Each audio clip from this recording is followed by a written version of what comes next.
The Pat McAfee Show. There'll be no rules for our guests, for us, for the things we can talk about.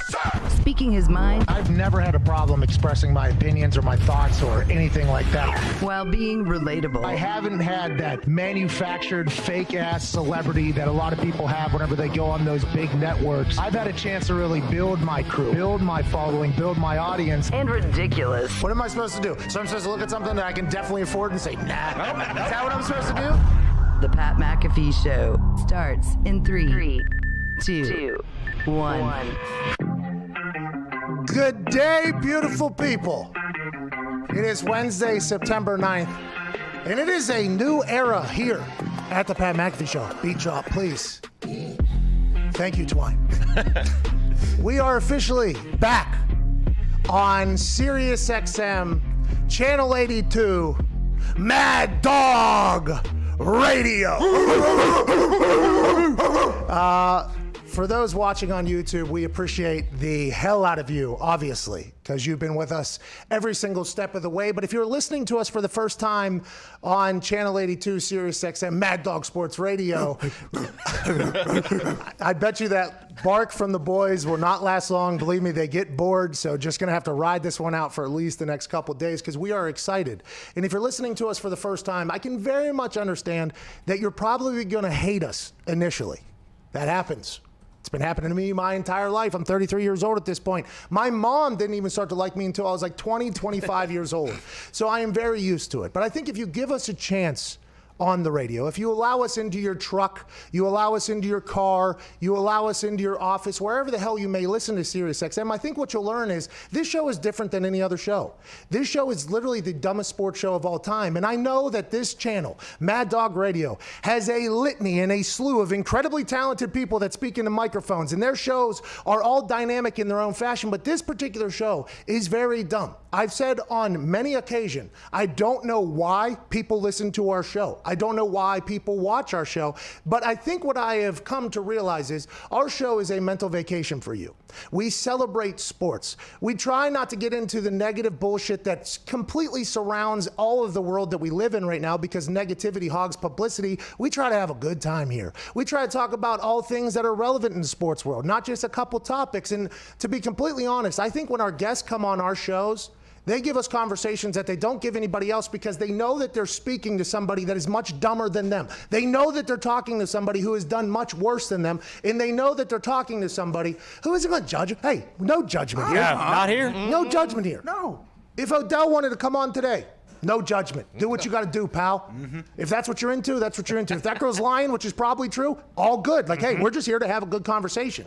And speaking of the people that'll be joining us today for a good conversation, we have a man who will go down, I think by all accounts, as the most talented quarterback to ever play in the NFL. Super Bowl champion. What will his future hold? Nobody knows. Ladies and gentlemen, I do know that his future in the 1 o'clock Eastern Daylight Time hour will be with us, Mr. Aaron Rodgers. Wow, yes.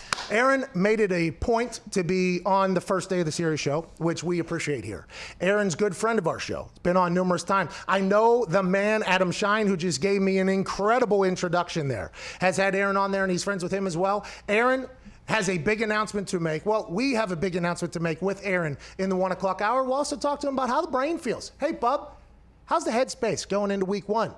The NFL's back, by the way, tomorrow and then this weekend. We'll dive into that here in a little bit. But we'll talk to Aaron like, hey, how you feeling right now? Feels like he has a brand new energy. Feels like Aaron Rodgers is back. And he said that he looked at some practice film from 2010, and that made him realize something. And next thing we know, there's reports of him giving fucking dropping dimes and suck it signs all over the place and wrestling with one of his backup quarterbacks. I mean, is Aaron Rodgers 25 again? Is Aaron Rodgers 30 again? Is Aaron Rodgers in the mindset that he knows he's probably not going to end as a Green Bay Packer? So let's go ahead and just have a good time here.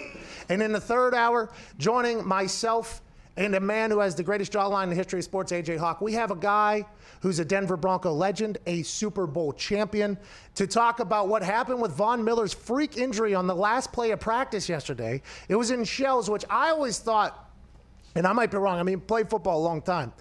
Shells I always thought was shoulder pads and shorts, okay?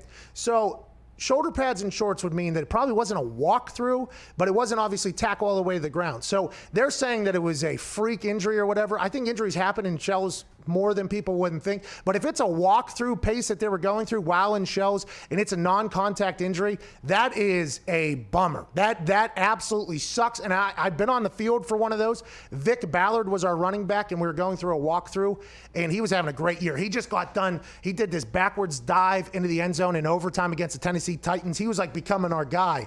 And then all of a sudden, there's just this overwhelming, ooh, from the indoor facility. I'm kicking balls outside. We run inside, and the entire walkthrough is just dead quiet. The whole building's dead quiet. And I walk back in there. Me and Vinatieri walk back in, and we look and we go, what the fuck just happened? They go, we have no idea. I mean, how'd you guys hurt him? Like, we're like, how'd you guys hurt him? Like, hey, what are you guys doing in here that you hurt Vic? What are you guys doing? They're like, no, it's just non-contact injury. And then the person who's been around the NFL long enough said, hey, non-contact injuries are normally the worst ones. Yeah. So he had an Achilles. I guess this one was a peroneal tendon or something that's in the bottom of your foot that connects your ankle to your pinky toe. There's two of them. There's one on the pinky toe, and then there's one in the middle of the foot. And I guess this particular tendon stabilizes your foot and your ankle. And in one of them ripped or tore, and they're trying to get a second opinion, but that sounds god awful. That sounds absolutely awful. We'll talk to Mark Schleyer, Denver Bronco legend, about that. The Stink Fest is what he calls himself. He's a good friend of the show as well. He gave out a very passionate message about how disheartening this is for Broncos fans and how Von Miller was on this road to atonement to come back bigger, badder than ever. He already beat COVID. He was doing this. He was making people look silly in practice, they said. Now he's out. They got Drew Lock, but I'll tell you what, you're a Denver Bronco fan, you are not pumped about losing your superstar, the face of your franchise, the Dancing with the Star guy who does the cowboy dances, Von Miller. One of the most interesting humans of all time. It's a shame that he won't be playing this year. I feel like the NFL is bummed that they won't get to watch him. And I mentioned this and alluded to this earlier, joining us for 1 hour every single day for at least the first couple months here until we get sick of each other, which probably will happen from what I've heard. Super Bowl champion, greatest jawline in sports, AJ Hawk. Wow. Yeah. We'll call the Hawk. And by the way, those bird calls there and the mad dog barking are probably reasons why you hate us to begin with. Stick with us. We'll get past it. We'll get bored with these things as well as you do with us. Speaking of, I got to introduce you to the boys. Wednesday, September 9th here, new on Sirius. You probably have never heard of any of these guys, but if you've been watching along, you know that these dudes are the backbone, the heart and soul of this business, and we consider ourselves a team. Whenever you retire from the NFL, they say the thing you're going to miss most is the locker room. I was very fortunate that whenever I was what I decided to do in retirement was I was able to build a team alongside of me. And a couple of these guys are friends from whenever I was in high school and elementary school. A couple of guys came on as interns whenever I first retired and joined Barstool, and they've stuck with us this entire time. And then a couple of people we just picked up along the way, just kind of stragglers. Just come on in. Get in. We're a tight-knit family, and we appreciate everybody. At Tone Diggs is the man who's going to be your gambling friend, a man who talks about the football more than anybody else, a man that does a lot of research for us while we're on air and is cautiously optimistic about being right most of the time. Yeah, cautiously optimistic. And I don't know if this is possible or not, but while you were describing Von Miller's injury, I think it happened to me. Like I got a shooting pain through the middle of my foot, and I think my brain just injured my foot. That's like when you see somebody stove their toe on a table or something. Like it hurts me. It like hurts. That is, whenever you think about a tendon on the bottom of the foot, if I step on something, if I my lady, but the bottom of my foot is not, like, I don't like anybody near there, okay? Like, don't even touch the bottom of my foot because I'm a little sensitive down there. But my feet, that's why I wear flip-flops a lot. I don't like the feeling of my feet. The thought of something on the bottom of it just, Sliced. And doing what? Probably, if that was a walkthrough, he's just like practicing a move, and then all of a sudden he's like, did something just, because I've got that stabbing feeling in your foot before. It's like a cramp, I think, or something, like a foot cramp happens, but something just ripping. That's a bummer. I'm sorry you had to go through that, but I think you just put us all through that because you had to do that. Thanks for that, Tone. From Pittsburgh, by the way, been friends since elementary school. At Boston Connors here. He is a relentless Patriot fan who will be a masshole and will be exactly what you think of when you're thinking of a Patriot fan right now. Yep, feels great. I have my Cam Newton jersey on. Had it on yesterday. Going to have it on until they win the first game, hopefully on Sunday. And moreover, feels good to be the dumbest person in the room again, boys. Yeah, great to have you here. Yeah, great to have you here. At Ty Schmidt is an owner of the Green Bay Packers. Has been a fan a long time. Also a diehard Yankees fan, but baseball stinks. Ty, Aaron Rodgers is joining us. What are you looking forward to Aaron potentially telling us about? Well, I did say the day, about after the draft, that Monday, that I thought Rodgers was going to come out, light the league on fire, win an MVP this year. So I'm just excited to kind of get a temperature of where he's at right now. He had a guy he really likes, Jake Kummerow. They let him go. So I'm excited to see what he thinks of the receivers this year. Well, and his mustache. Like, I know that's what you're probably looking forward to as a diehard Packer fan. Like, hey, what do we got going on here? How are you going to do? For me, I want to know how he feels. I want to know how the mustache looks. I want to know if he's happy. Because if we get a happy Aaron Rodgers, I think Packers are going to have a good team. I agree. And by the way, if you're listening to me for the first time, that is very much how I judge things. That is literally very much what I do. I judge the humans, not the X's and O's. See, I'm a Jimmy's and Joe's guys, not an X's and O's guys. Mostly because when I was in the NFL, I very much knew if I was going to have a bad day, if I was in a bad mood or something happened, and I'm like, are these odds makers accounting for me potentially not having any sleep last night and shitting my brains out because I had some pasta from someplace? Are they accounting for that at all? Are they thinking about a guy potentially getting cut from a team and wanting to go back and dominate that week against a team? I don't think they do. So that's why I think we have a distinct advantage whenever we gamble on the NFL, by the way, in here. I worry about the human, not so much what's going on. And that's why our interviews are probably a little bit different than what you hear in other places. Yeah. I'm not going to be asking about route concepts that Matt LaFleur has put together. I'm not going to be talking about any of that. I'm talking about, hey, Aaron, are you happy? Okay, that's all that matters then. If you're happy, that means the Packers are going to be good. And by the way, with the announcement that's coming, we are going to know a lot about Aaron Rodgers, I think. Hell yeah. Jason McAfee will be running the audio levels. That's my brother. We came out of the same womb. He's 4 years older than me. I was him from the ages of 17 to 21, actually. We had a pretty good run, Jason and I and Jason.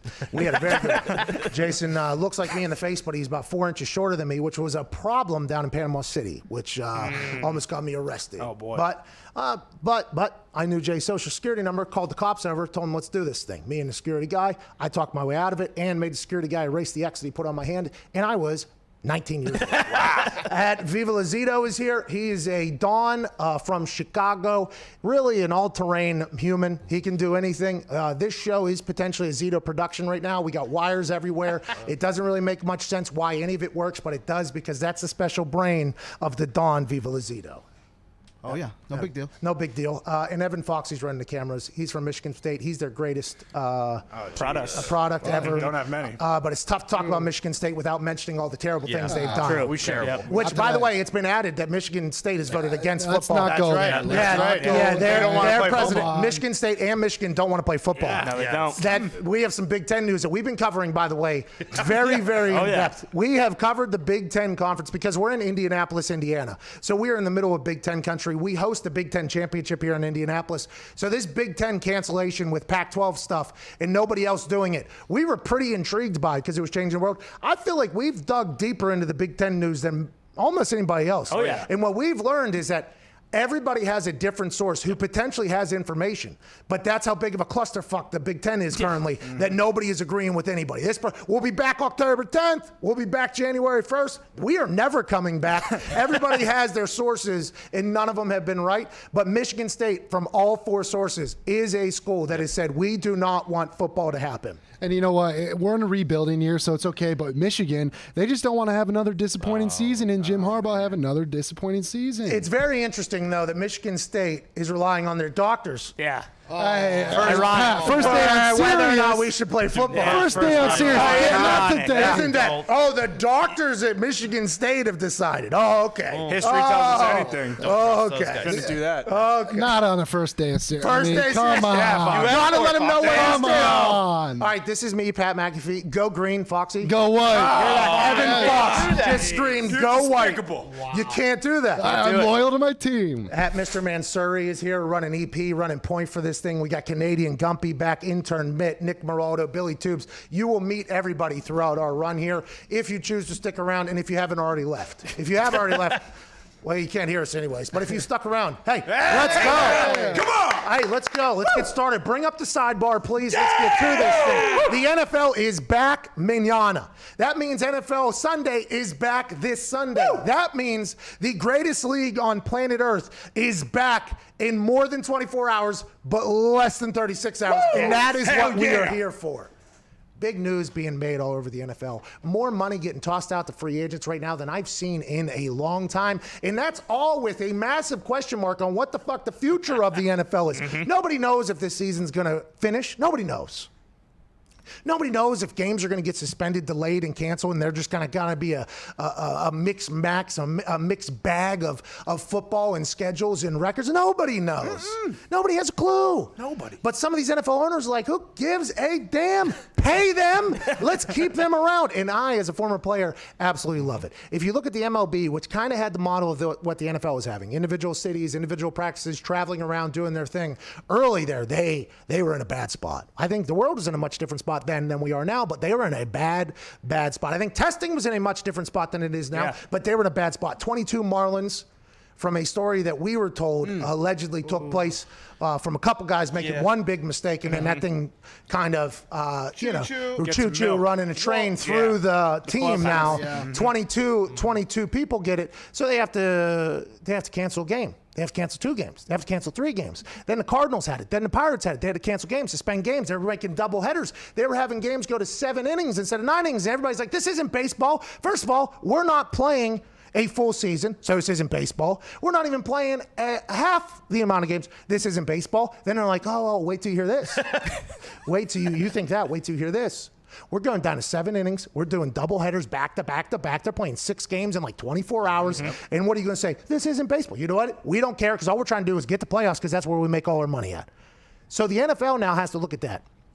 And they have to notice that, okay, so one team had 22 people. In baseball, by the way, I guess people say on the field they're socially distant, but they're still getting in the buses together. So they're going to be just as close as everybody's like, well, the contact sport like football, it's going to be different. It's like, well, I guess we don't know anything about this damn virus, but if you're all sitting on the same bus, traveling and on the same planes and doing the same things, isn't that going to be is that kind of the Might same. as well be a contact sport. I do recall, though, at the beginning of this thing, you weren't even allowed to make eye contact with people because COVID could fucking laser beam out of your eyes right into somebody else's eye.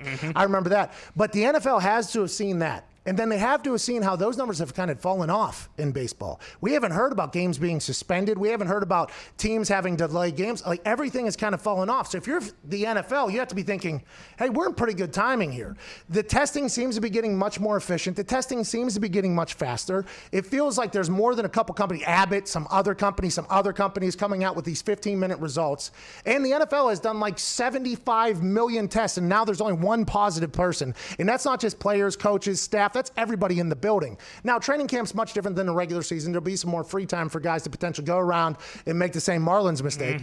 But let's hope that doesn't happen. But it feels like the NFL's got it figured out. But if they don't, and fans aren't allowed into the stands, and somehow games get suspended, I assume we're going to see a potentially very rocky financial future for a lot of these teams. And it seems like a lot of these teams said, who gives a fuck? We're going to be owners forever. Jalen Ramsey just got like $71 million guaranteed on a 5-year, $105 million deal for a cornerback on a team that yesterday was before they did this deal, they were $400,000 over the cap, and they had to fix that until 4 p.m. today to get rid of $400,000. So they said, don't worry about that. If we got to get rid of $400,000, you know what we'll do? We'll add $105 million. Never see it coming. So whenever that shit hits Roger Goodell and when that hits the NFL league offices, they're going to be so blindsided by the $105 million deal for a corner. By the way, shout out, congratulations to Jalen Ramsey. Congrats to him, big time. They're not even going to see that we're still now potentially $13,400,000 over the salary cap. We'll deal with that down the road whenever they got other shit to figure out. This is first week. They don't even know if there's going to be a season. I don't know how they did that unless they set that up as a Chiefs-like deal with Patrick Mahomes where everything's backloaded and then you can cut out his salary now so you can save that $400,000, then you can pay him in years 3, 4, and 5. You're nodding your head yes. Is that what they did, or you're just saying That's what it has to be. It has to be, because the Rams in consecutive years here made the highest paid running back, highest paid wide receiver, highest paid quarterback, highest paid D-tackle, highest paid cornerback now. And everybody said, hey, you guys are going to have salary cap problems. You're not going to be able to do it. And they're like, no. Super Bowl. No, we got the Super Bowl play. We'll be back. Then, boom, all the salary caps hit at the same time. They had to get rid of Todd Gurley. They had to get rid of Clay Matthews. They had to start dumping. They still owe them money, I think. Or Brandon Cooks was in there. They had to get rid of him. They had to get rid of everybody that they paid. And now they're still paying those people that they left like $20-some million. So they're $400,000 over salary cap. They're like, yep, fuck it, we're doing it again. Give him the most money any corner's ever had in the history of football. Boom. I don't know how they're going to figure out the cap, but I love the players are getting paid. Love it. Love the players getting paid. But with the future of football, financial-wise, being who knows what salary cap's going to be. Remember the first numbers that were being reported, like $30 million a week or something was going to be lost. Now that's obviously turned out to be false, but people are going to be losing money on these salary caps, I think, next year because it's a share, revenue share, and how much money to spend. I'll be intrigued to see how all this plays out, but I love the players are just raking in. But it feels like the only number any of us should look at is the guaranteed money. The big money right there does not matter. $105 million does not matter. What matters is the $71.2 million, because when the salary cap eventually, inevitably drops and they're not able to pay these people, they're going to have to figure out how they pay them their guaranteed money. And that'll get restructured, I assume. There'll be an entire thing. We might see football deals that end up like Bonilla, paying out for like 10 years, even if the people aren't on the team anymore. I think that's going to have to happen. But the NFL is going to be like, well, how do we divvy that into salary cap so everything's fair? Because then everybody will just start paying people, all right, here's a 40-year contract. We'll pay you for the next 40 years. It doesn't matter what we're paying you now. It's going to get intriguing. I don't know how all these people are going to make the money. I don't know how all these people are going to pay them. But I love the players getting paid. I like to look at this in a positive fashion, and the owners and teams realize that they're playing with funny money. The NFL has so much money that they're not even worried about the salary cap next year. They know it's going to be fine. They know everything's going to be fine. It's the NFL. We can pay them. Everything's going to be fine. It's the NFL. We always make money. And remember, when we don't make money, we just renegotiate the CBA. That's kind of what owners do. Owners in professional sports are never, ever expecting to lose money by anybody. When the owners are about to lose money, They're like, we got to redo the deal. And everybody's like, yep, they got to redo the deal. I mean, they're going to lose money. It's like, well, it's a business. Sometimes businesses lose money. It's like, no, not professional sports. They always make money. They got to renegotiate for a reason. They got to make their money. Our teams need to play football. So do you think there's a clause then in the contract? Like, hey, if the salary cap goes down 20%, we get 10% back or something like that? So I think what probably happens is a force majeure. Ooh. Okay, force majeure is a word that I had to learn about in negotiating deals here for the last couple of months. Numerous deals. Force majeure is something that is put into a contract that basically saves whoever the bank is in the contract of paying the other person if something massive happens, like a fucking worldwide pandemic that shuts down everything. Yeah. So I believe every contract has that, but the guaranteed money is guaranteed money. I don't know. 24 minutes into the first show on Sirius XM Mad Dog Radio Channel 82. Hey, not a bad start. Bad little start there. All right, we got a 4-minute break. We'll be back on the other side. This is the Pat McAfee Show, Wednesday, September 9th.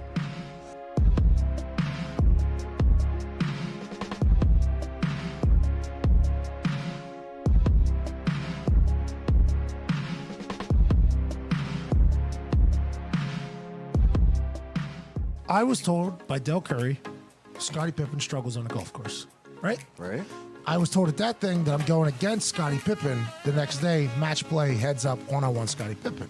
So we decide, like, okay, we probably have a couple drinks, stay at the casino a little bit longer than we should. Representing the NFL out of the Shoeless Golf Club of America, Pat McAfee. His opponent, representing the NBA, Scottie Pippen. You know what I mean? This guy's got 6 rings. Yeah. He's a fucking Hall of Famer. But today he's going to play against me. And then I start seeing Scottie hit some shots that are just like starting to come together. And I'm like, wait a fucking minute. I think I was lied to. We were lied to yesterday. We were told Scottie Pippen was a terrible golfer. Bro, he's Scottie fucking Pippen. Going in the back 9, I think I was down 1. Like, we were battling. But I started making putts. And Scottie Pippen went ahead and got real hot. I mean, real fucking hot. I was down 3 with 7 left. And I looked right in the camera, and I go, So we're down 3 with like 7 holes left. Scottie Pippen's about to get this work. Scottie Pippen from 190 yards out just fucking dunks it. Fucking boom, bang, and then walks up to the green, gets the ball, cameras on him, and he goes, Pippen ain't easy. Kidding me? All right, down 4 with 6 left after Scottie Pippen just chips him from fucking 400 yards out. I was fucking demoralized. Pippen ain't easy. By the way, best he's ever performed at golf, because I'm around, better teammate than Jordan. Yep. People forget. Oh, yeah, I told Del, I was like, Del, what the fuck you lying to me? He was like, well, I saw it yesterday. He was not great. And Greg Anthony told me, and I was like, Del, he buried me, Del Curry. He buried me. He was like, hey, Pippen ain't easy. Yes, baby, it's time to celebrate. Talking about a shotgun of beer after he had beat me, obviously. I like teach him how to do it. Yeah, put a hole in there. It might spread a little bit, so. Leave Yeah, so you're going to go here, and then you're going to open and flip up. Does that make sense? Congrats on winning the NBA a couple times, blah, blah, blah, blah, blah. And being an incredible golfer. Thanks, Paul. Cheers, man.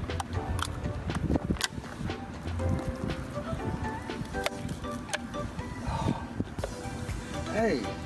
Hey. Hey. Hey. Damn. Okay, That's the Scottie. best Bud Light I ever had. Hey, there's no fucking You right.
little smooth yammer there.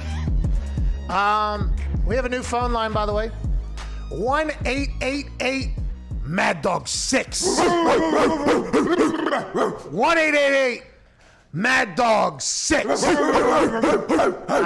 We covered that, please. On the sidebar, we covered the NFL's back. Yeah, it's all right. It happens. 1-888 Mad Dog 6. See, the barking's already stopped. No, you can't do it now.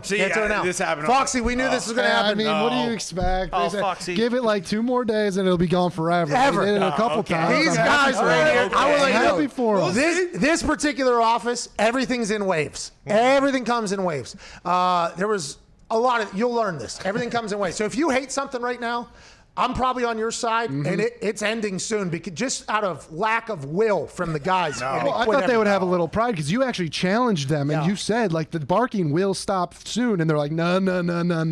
And what are we, 3 barks into this thing? I mean, we are 3 barks in. We can't do it every time. We can't do it every time. Trying to kill the bit on the first day. You guys do. You guys. We already got plans for the bark. We do. For those that don't know, we actually did a rehearsal for the show, so that is not normal. That is not normal at all. Not normal. Yeah. Oh, we were. We care. Mr. Mansari was like, we should run a rehearsal of some sort. Were we live on YouTube then? We might have been live. No, I don't think we were. No, but we are not such the professionals. We really took it as if it was live. Yeah. And even in rehearsals, every time Mad Dog Radio.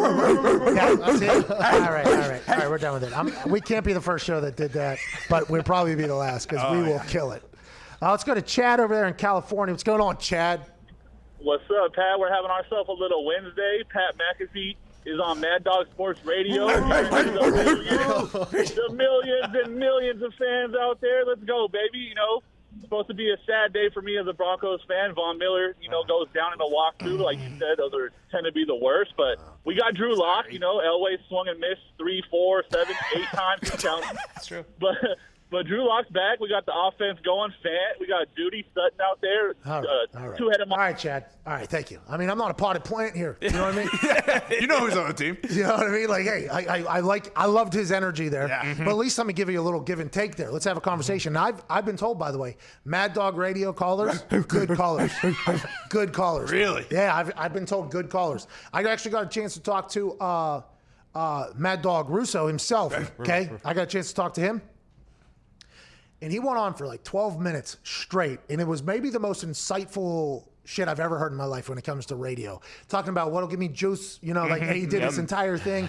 He trying to help me out. He's like, dude, think this, do this. It was very, very nice of him. And then he said, our callers, by the way, good callers. You're going to love our callers. He said, you're going to love our callers. I think Chad, I don't know if Chad's a Mad Dog Radio caller. I guess he would have to be because we didn't give out the number before he was already on the line. True. Yeah. So that is a Mad Dog caller. Love the energy there. I will say this. I've attempted to do callers on this show numerous times. I've tried my best.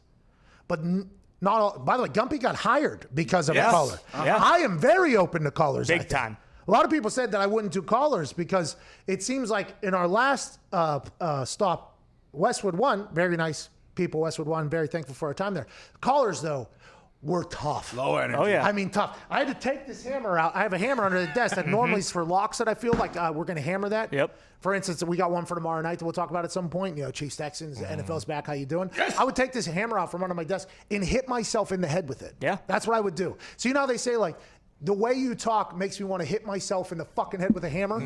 We actually had that happening. A few times. So I got away from the callers. Now Mitt's in charge instead of Connor, and the callers seem to be great. Yeah, much better. Mitt Much knows. better. Much better. with Mitt. knows. So we just talked up a caller. Let's hear this one. Steven in Texas. What's going on, pal?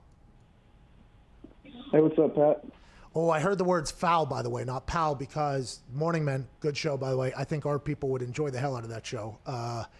It's a thing. You call, what's up, foul? What's up, foul? Hey, what's up, foul? foul? Hey, foul. What's going on, foul? Hey, what's up? I just wanted to check in with you and see what you thought about Mike McCarthy on the Cowboys. They released their depth chart for this for the first week, and they think Mike McCarthy might be messing around because he only put 10 starters on offense. That's pretty cool. Hey, don't need him. He says we don't And need him. So good. sorry, I'm trying to think what else. He put 10 starters on offense. That's all right, Steve. It doesn't matter. Maybe they are messing around there. Maybe they don't know who a starter is. Like, for instance, in New England, they haven't named a starting kicker, I don't think. Nope. I don't even think they have a kicker on the roster. Nope. They're still trying to figure out if the rookie kicker that they drafted that caused quite a stir with his tattoo choices.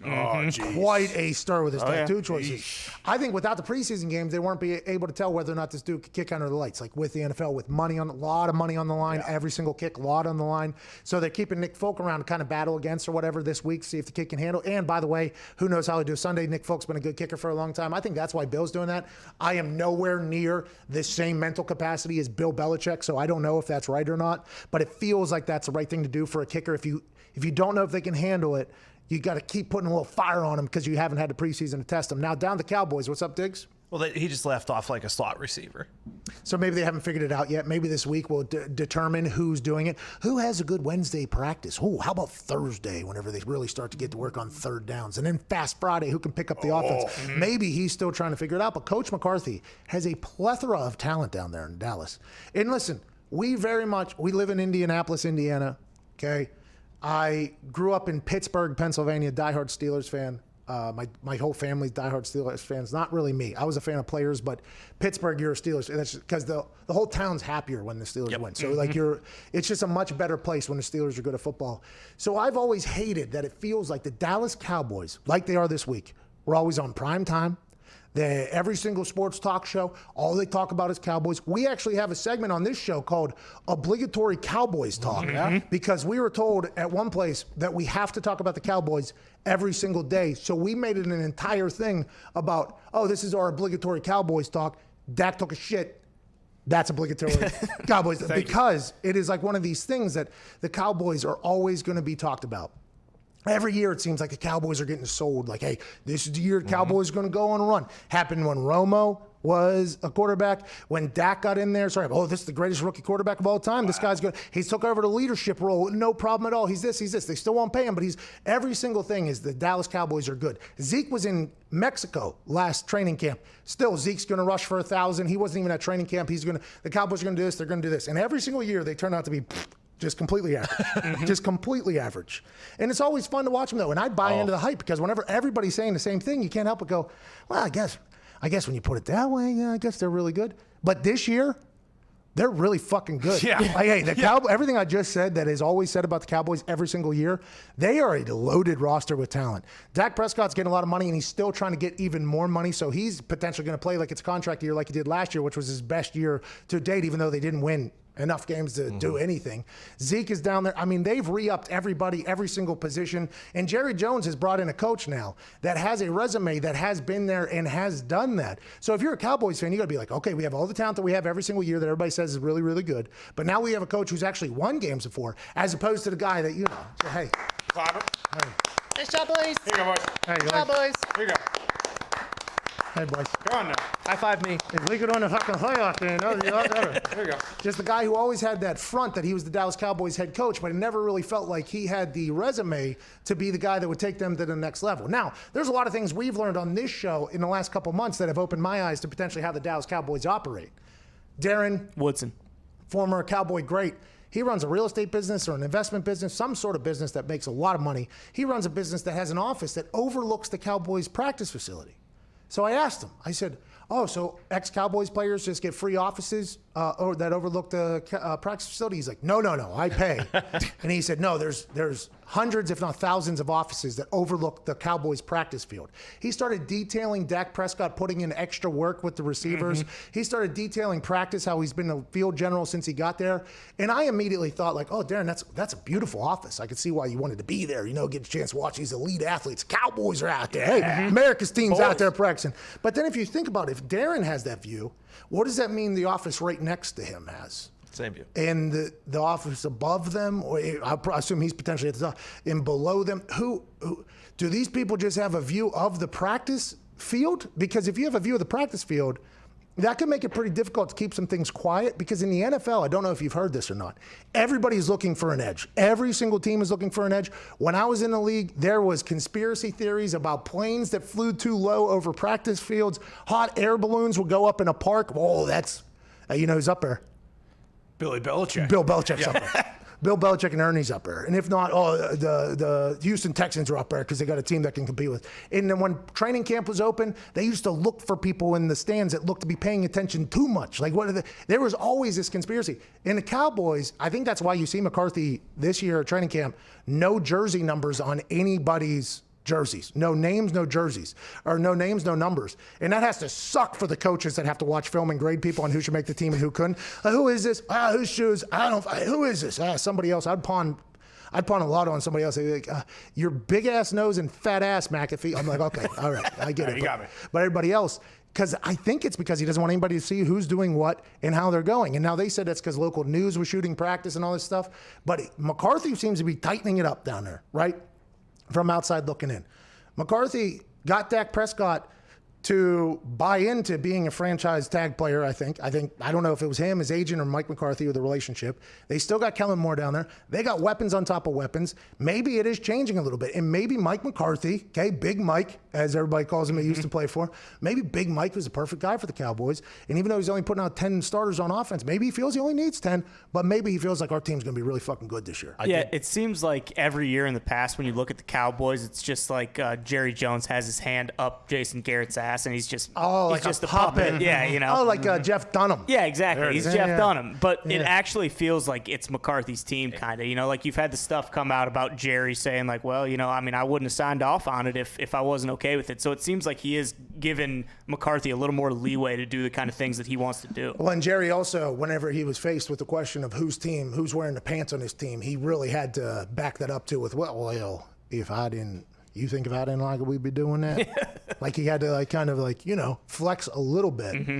But it does feel like Mike McCarthy's coming in there and been like, hey, Paul, we can't have this going down here. I ain't coming down there and putting your hand up my ass. Nah, I ain't no puppet, Jer. Okay, I know you don't get no cramps in your hands when you're writing checks, but I ain't no puppet down there, Paul. Big Pittsburgh guy, Mike McCarthy, by the way. Shout out to him. To your point, there's got to be like an Eagles mutual and a giant investors and a football team insurance company in their practice facility. And anybody that doesn't think that's happening, I think, is just misinformed on what people in the NFL. That's why you never hear any NFL folks, like anybody that played in the league, like you'll hear coaches, because that's just coaches, right, who probably got fired because of certain set of circumstances. But players, you'll hear them say, like, what the Patriots did, it's like, they got caught, yeah. I'd assume we tried to do that too. Yeah, like, there's a lot of people, because that's what the NFL is, by the way. Like the most competitive humans make it into the NFL. And if you can bend the rules a little bit, however you can do it, people are going to do it. And the Patriots have just been so good at it.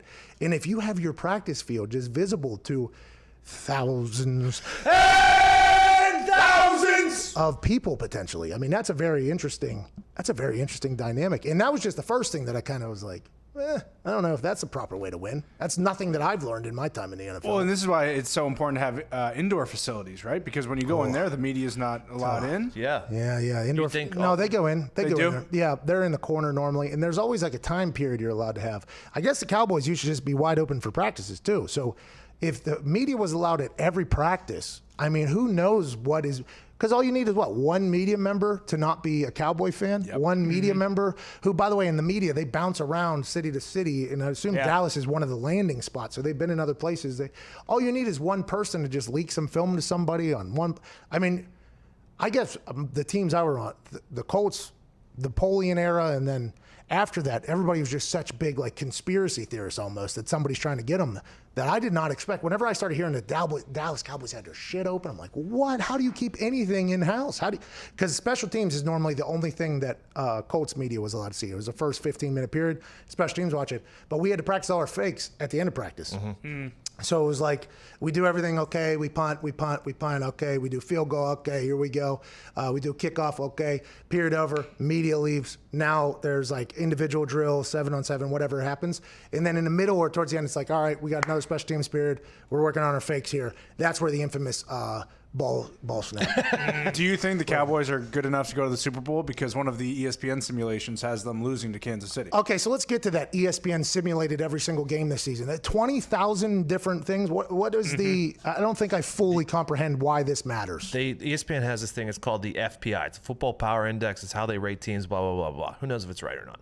Well, they ran. No, we know it's wrong. not. Yeah, we know it's wrong. It's not a who knows. They ran 20,000 simulations, and of those 20,000 simulations, then they could they came up with a record for results for the teams and the players and whatnot. And they had the Cowboys playing against the Chiefs, right? Yes. In the Super Bowl. So I have to assume, and this is just me just assuming things here, I would have to assume that Jerry Jones potentially has an investment in the algorithm in the thing. Because I don't know if anybody's picking the Cowboys to go to Super Bowl in the NFC, especially with what the Niners got going on. They're back. Hey, guess who's back? Back again. The Niners are back, and they paid all their friends. Everybody, they're going to be there for a while. They're the NFC Chiefs for somehow. But then also you got old Tommy in the NFC. You got Drew in the NFC. No knock on the Cowboys after what I just got done saying. Like, I think the Cowboys are going to be better than they normally are, which is incredibly average. I think they're going to be better than that with Mike McCarthy, and then next year they'll be even better. But in the NFC, that is a tough road. Rodgers? On FanDuel Sportsbook, the Cowboys have the 5th best odds to make or to win the Super Bowl, tied with the Tampa Bay Buccaneers. Oh my God, I'm upset with FanDuel, who we have a great relationship with. Let's get to the results for the simulation. They have the Vikings winning the NFC North. Shout out to the Packers coming in 4th. This is strictly from roster power and capability, right? This is like a Madden rating going out and playing against each other. Certainly seems like it. So it's very interesting because we just broke down the NFC North. They have the Vikings at 10-6, the Lions at 7-8, the Bears at 7-9, then the Packers coming in last at 7-9. So I assume they lose to the Bears by more than the Bears.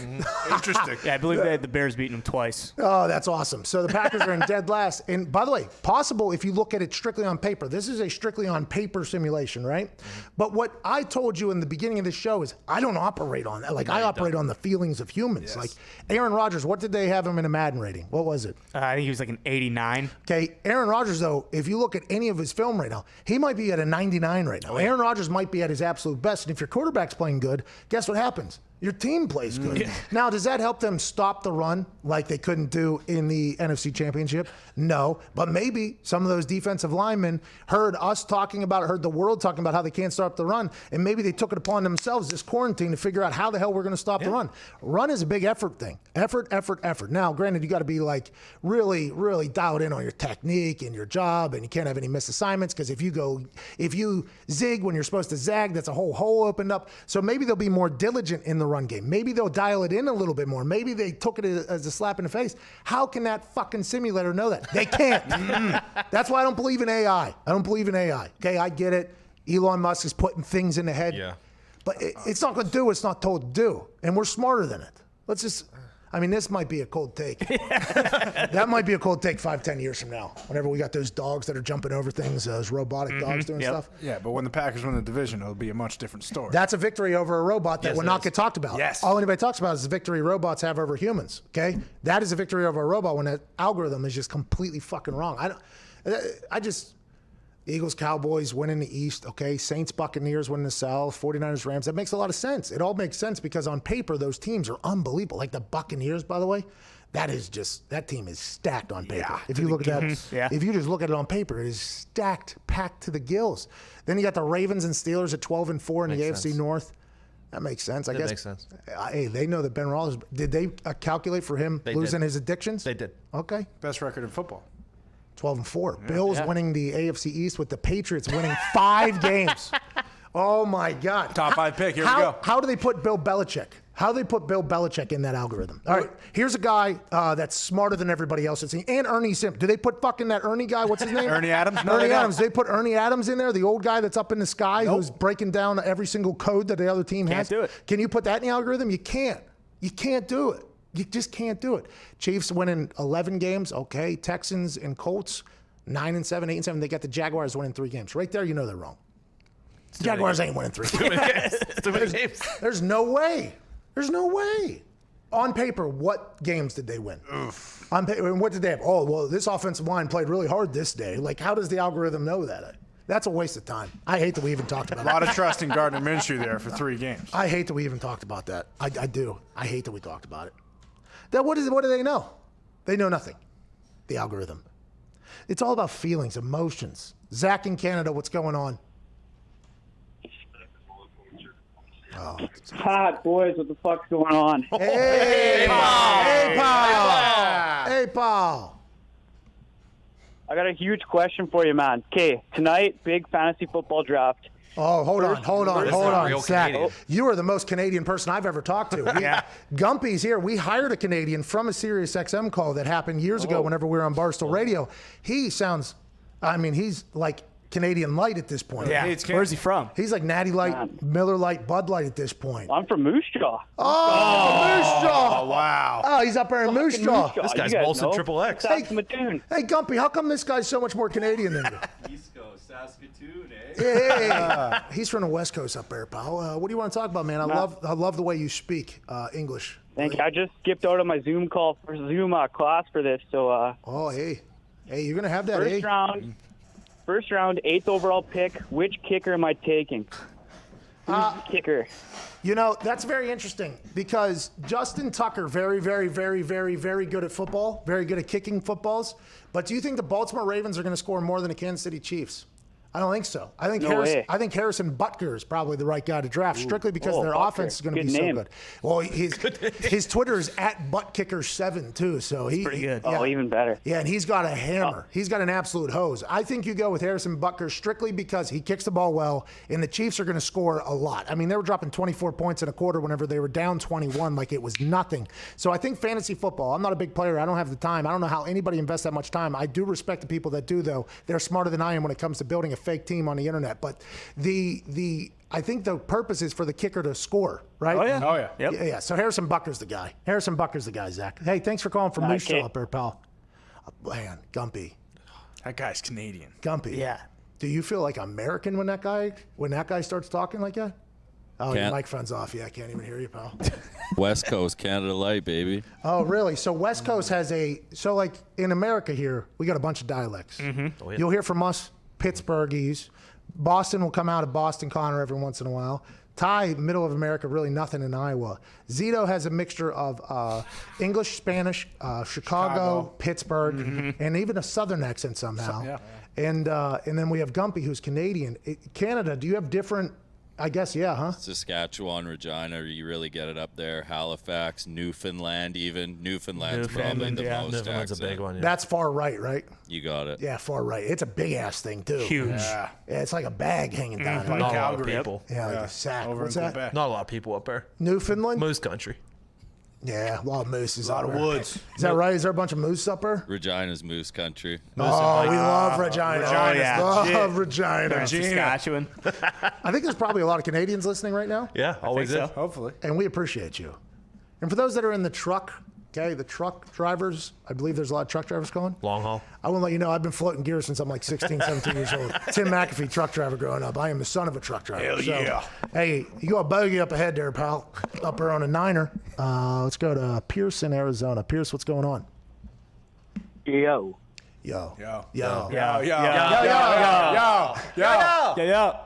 a gangster. Well, I'm about to say I'm going to have to explain it because it seems way too crazy. Okay? Well, that's what a call I got is. Baker Mayfield winning the MVP this year. All right, let's go to Kyle Young in Louisville, Kentucky. Kyle, what's going on? What's up, Pat? How y'all doing? Well, I'm all right. I mean, somebody just said something wild out in Arizona. I think there's some stuff going on. I kind of heard that Baker Mayfield winning the MVP. Listen, hey, I actually went to bat for Baker Mayfield on television when Rex Ryan took out a shovel and buried him on national television. Yeah. I went to bat for him saying, hey, Freddie Kitchens has no idea what he's doing. He ran a draw in like 4th and 18 or something in the middle of the season when they still had a potential chance to get into the playoffs.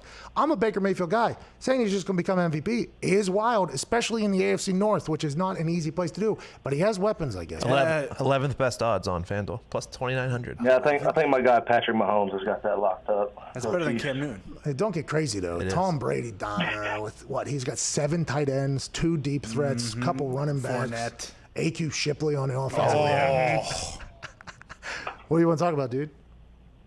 Well, I saw a report Myles Garrett was debating quitting football after the Mason Rudolph incident. So, question goes to mind. You think he had a career in NXT with the way he swung that helmet?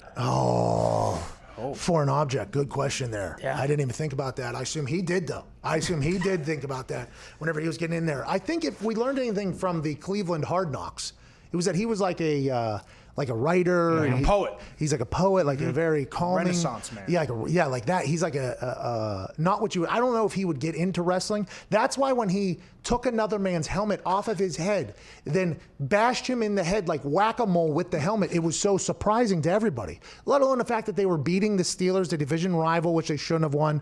Not only was it on national television, not only is he could potentially kill a guy with that, it was surprising because Myles Garrett wasn't that guy. Then there was the entire conversation about what did Mason Rudolph say? Why did Myles Garrett act the way he said? There was that entire thing. He got suspended for a season. Then he signed a long-term deal now with the Cleveland Browns. He was a defensive MVP candidate when he took another man's helmet off the head and bashed him in the head with it. It was something we'd never seen before. So Myles Garrett becoming an NXT wrestler, I don't think is something he would become. Because I'm not sure it's in his personality. If it was, I'm sure he'd be great. He is a freak athlete, and he's very good at football. The fact that he's back for the Cleveland Browns really, really makes them a much better team. But I think he would have gotten into writing. I think he would have got into something of that nature, maybe disappearing into the woods for a little bit, chopping down trees. The guy can swing an axe. Oh, yeah. The guy can swing an axe. But they want to have Myles Garrett put out an article or an interview or something like that where he said he wants to have a man-to-man with Mason Rudolph and get over it. I'll be excited to see how that ends up and if they record it. Because if they record it, then we'll find out if Mason Rudolph said anything and what was said that could have potentially led to that entire thing. It's funny that he's using the words consider retirement for the NFL was thinking about kicking me out for aggravated assault with a deadly weapon. Yeah. Yeah, that's an interesting. Plus, what are they going to do when, Ngakoue and Clowney do the same thing to try and get their own $150? Drinking enough water is critical for a healthy lifestyle. It increases your brain power and boosts your productivity. It prevents headaches and increases your focus. It improves your skin and your mood. It helps your digestion and gives you energy. It prevents bad breath and it can even help you lose weight. Damn, water is killing the game.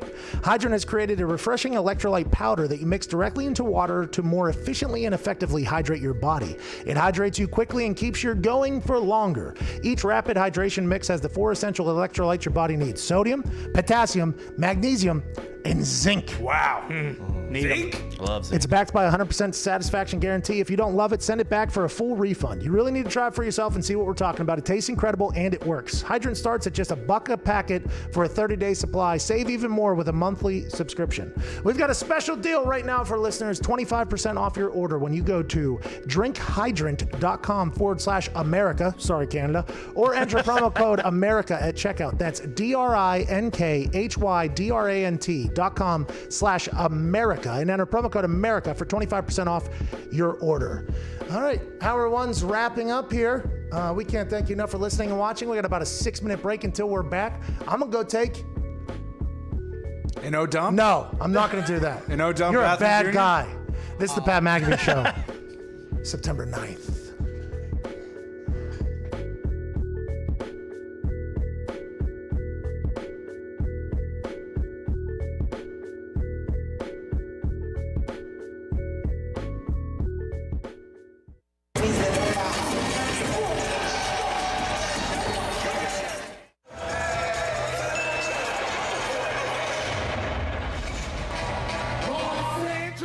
Lakers, welcome to the Blender, the home of a team and a fan base on a playoff push the likes the world has never seen before. Crescent City, get on your feet for tonight's starting lineups, brought to you by Sprite, an incredibly refreshing drink.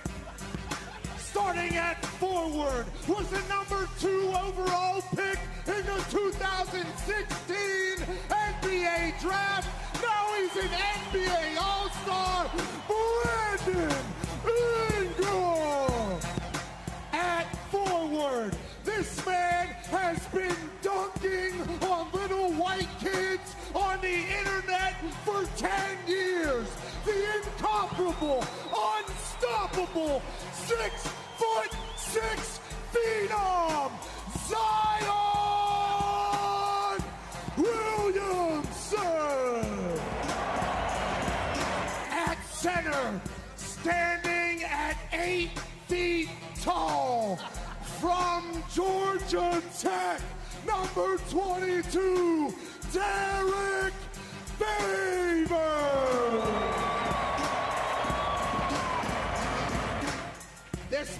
his family had a reality show in Lithuania. He was born and raised in LA, but he found his J in Vienna. Lonzo Ball! And the OG of the roster. On the court, he's a monster. Braids hanging, shots banging. It's not Drew, it's Drew Holiday. Let's get this done. Thank you very much. Go Pelicans.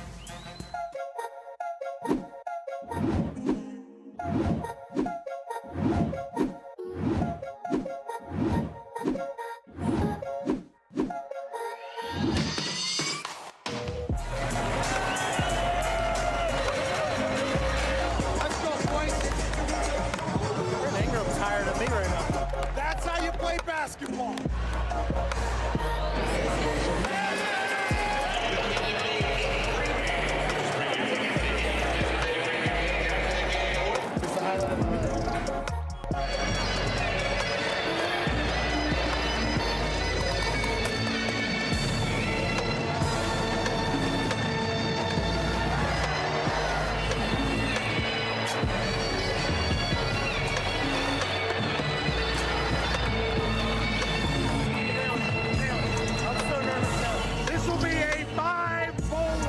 From the Red Panda.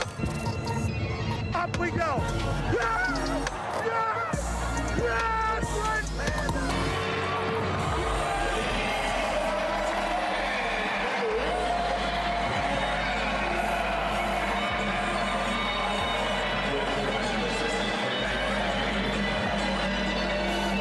What a legendary moment. You're a legend. It's an honor. Right, so mission accomplished, right? Come down, intro some players, throw some bowls to Red Panda, fly back to Indianapolis. Success story, Foxy. What a fucking night.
The Pat McAfee Show. There'll be no rules for our guests, for us, for the things we can talk about.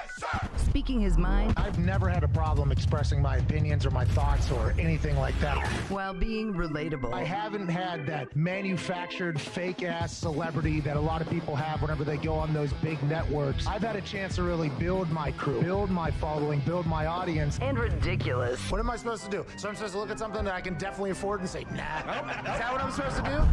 The Pat McAfee Show starts in 3, 2, 1. Oh, man. Hey, that song is a heater there by Twine. Oh, yeah. Oh, yeah. I will say this. Please allow the beat to drop. Banger. We don't normally have an open for the show, so it is a little intriguing to have to deal with that.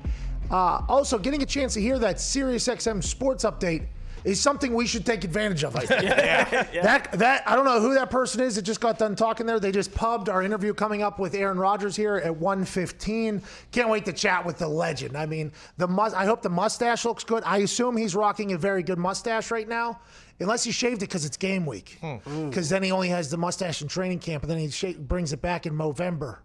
Oh, no. What if we just got barefaced Aaron Rodgers? That's all I was looking forward to. Cancel it. He's not. He wouldn't do that. Should be a good conversation. I feel like he's enjoying football more than he has in the past few years or whatever. It just feels like Aaron Rodgers is at a stage in his life where he's ready to go, and I am excited for it. I mean, I am pumped to talk to him.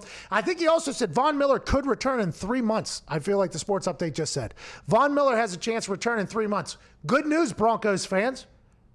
For the months that you would need for a potential Von Miller return to be able to happen, he will not be with you. You will have to get it yourselves. You will have to get it without Von Miller. You will have to rely on Drew Lock, who looked very good at football last year. And a lot of people will talk about what he did down in Houston and the plays he was making on the field. He's more athletic than people will give him credit for and all that stuff. He's a great player.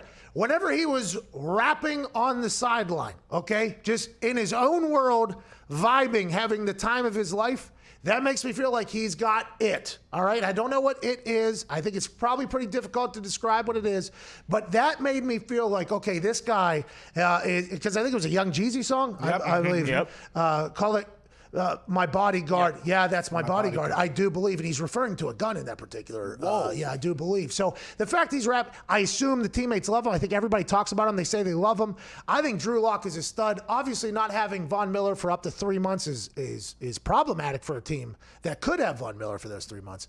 But the fact that he can return, maybe they'll go on a run for him. That's going to be tough. The Chiefs still exist. The Chiefs, and they do have Bradley Chubb, but their top 10 pick. Yeah, maybe he is struggling with a knee injury right now, but they're hoping they'll have him week 1. Well, by the way, if it's not week 1, at least it's week 2. So, like anytime if somebody, as long as they're not going on IR right now, which could designate to return this year, you can have that.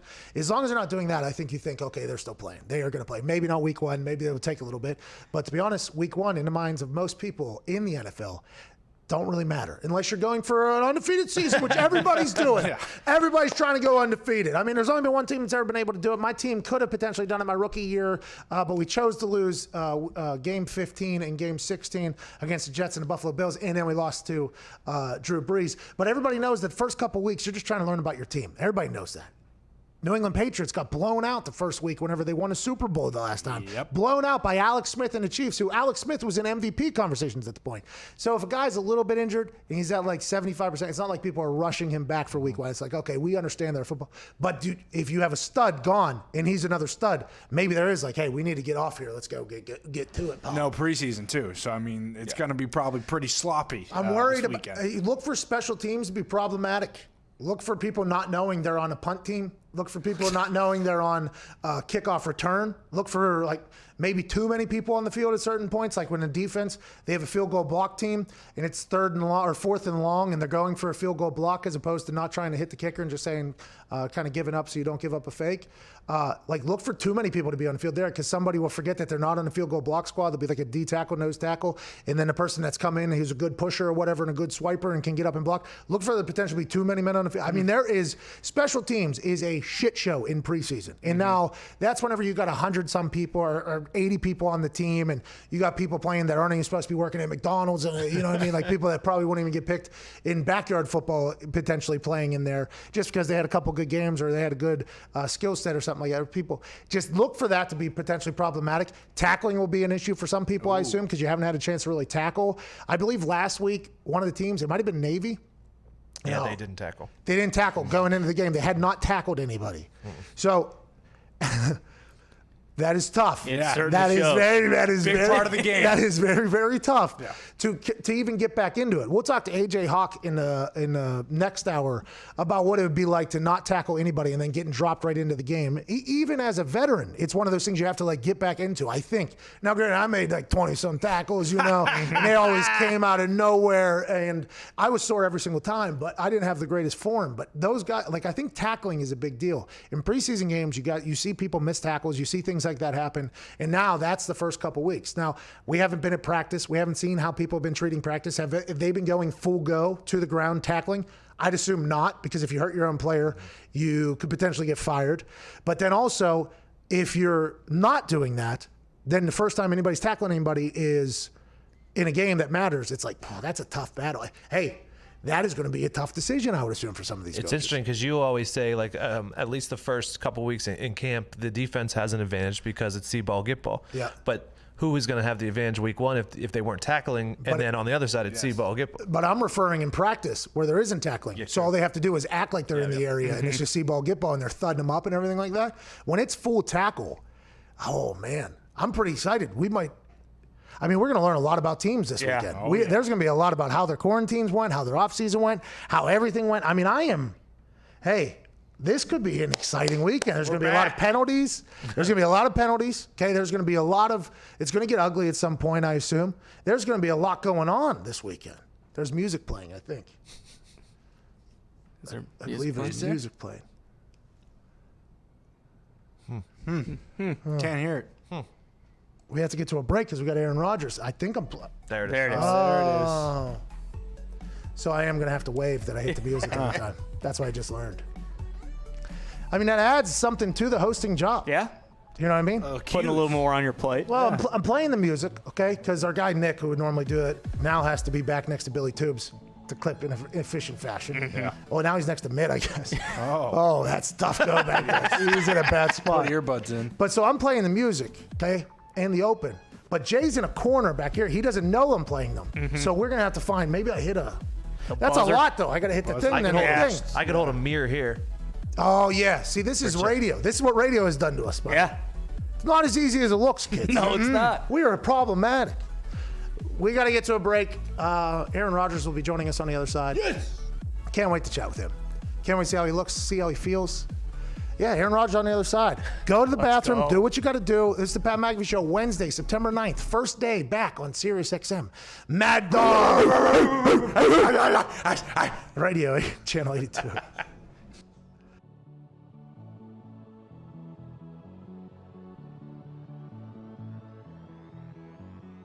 Last night I was roaming around Canal and Bourbon, and there was a lot of purple. And when you get that Mercedes-Benz Dome, and it starts getting loud and it gets rompous, obviously, not only for momentum and swings like that it can help, but for the defensive line to get a jump.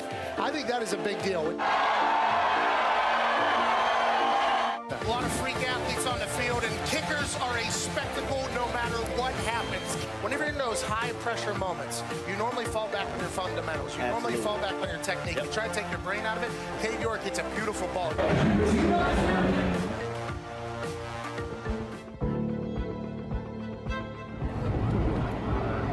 One person up in the parking garage.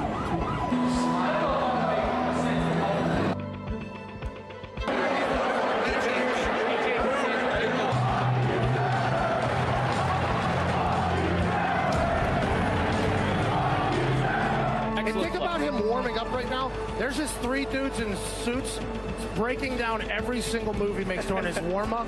What a wild scene here for Trevor Lawrence. Quarterback, number 9, Joe Burrow. You're supposed to be some draft expert, and you say Joe Burrow was a 5th-round draft pick before this year. Now he's number 1 overall. What do you know? What do you know, Todd?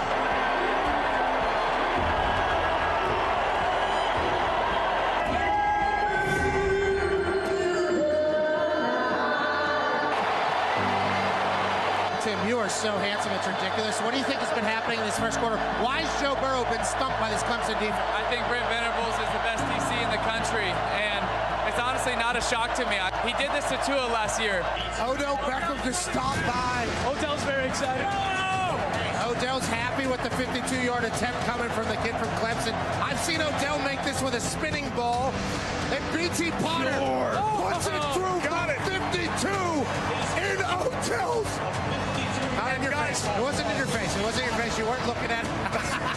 That's a career high for B.T. Potter. Bro, imagine Joe Burrow just having to stand in there and know that Isaiah Simmons is scot-free right in your suckle. That's a bad call. No chance Alberto Riveron would turn that over. He was in the Buccos organization.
Our sponsor, Whoop. Oh. Whoop, whoop, whoop, whoop, whoop, whoop. Is it pronounced Whoop or Whoop? I think Whoop. I think it's Whoop. I go Whoop. Yeah. Whoop? Whoop. Yeah, because I'll whoop. Whoop. Yeah. Whoop. Yeah, whoop. Whoop. Whoop is a fitness wearable that provides daily personalized insights to you on your sleep recovery and how much stress you put on your body throughout the day from both your daily activity and the normal stressors of your life. Mm-hmm. I got a chance to use Whoop while I was training for my wedding, getting in shape for my wedding, and then into my first ever wrestling match against Adam Cole, which I would still be undefeated if it wasn't for that particular loss to Adam Cole at NXT TakeOver 30. He's still a scumbag, but during that entire process, I wore Whoop because it tells you, like, hey, last night you got a good amount of sleep. You're about 74%, 75%. You did this much shit yesterday. You should probably do this much today if you want to lose weight. This is where your heart rate has been. Hey, we saw a spike at this moment. I mean, it was an overwhelming amount of information about me that I'd never known about me. Oh. By the way, I had no idea my heart rate gets up to 175 whenever I'm going. Wow. Yeah, it kind of scared me a little bit. It's up there. Because I remember, like, whenever you were a kid and you put your thumb on the pulse thing and they had you count, it was like, what, like 60 sometimes. It would go like every second. So then I saw my thing. It was like, hey, you're at 175 right now. And I was like, what? And it was like, no, you're good right now. This is good. This is good. Keep going. And then you drop out of there and they're like, this is how much weight you lost, how much calories you lost, everything like that. But it also does look out for you in a health fashion where if my heart was to go insane, I assume it would tell me like, hey, calm down. Take it easy. You did not get enough sleep. You were only at a 40%. You should not be doing what you're doing, which I also did find out a couple of those nights. Mm-hmm. So what I'm saying is I missed all their talking points in this ad. You nailed them. But what I will like to say, everybody uses it that is trying to make their body better, it seems like. It's an easy wristband you can wear. I'm not doing it every day because, to be honest, I don't want to be let down by my lack of activity or my super duper activity anymore. Sure. So that, for me, is why I'm not, but I did it for a good 6 weeks. I loved everything about it. Right now, Whoop is offering 15% off when you use the code. Typo? No, misread. That was on me there. Would love to blame other people, but these people are paying us. Yeah, true. And they're a good product. Oh, yeah. Great. And they didn't fuck up a thing. So. Whoop. Whoop is offering 15% off whenever you use the code McAfee at checkout. Go to WHOOP.com and enter code McAfee to save 15%. Sleep better, recover faster, and train smarter with Whoop. Whoop. Today. Whoop. All right. Shout out to Whoop, honestly. It did make my life a lot easier. Great band. It actually helps you. Whenever you wake up and you're a little bit tired, You know, and you're like, why am I tired? Then you look at this band and you're like, you only got like 54% of the sleep that you probably need. So get ready for a day, pal. Maybe go grab a green tea, a coffee, and whatever you can. One thing to, feel like a piece of shit. Another to actually see it. And yeah. A man who has never had one of those days in his entire life, and it is very obvious. He looks like he's in the best shape of his life. He seems to be throwing the best balls of his life. Seems like he's having the best time of his life. Ladies and gentlemen, GOAT, Green Bay quarterback, Aaron Rodgers. Look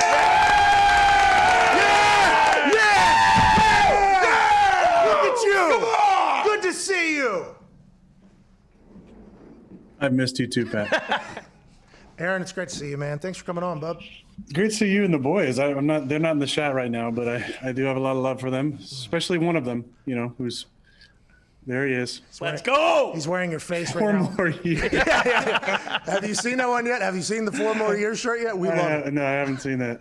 It's a crowd pleaser. I will let you know. Beautiful. It is a. Look at the cornrows. Wow. Yeah. That's Boston Connor. He actually got those done the other day. He got them tightened up. Not too bad. He's a stooge. You know that. Are those puka shells in the back? I can't No, tell.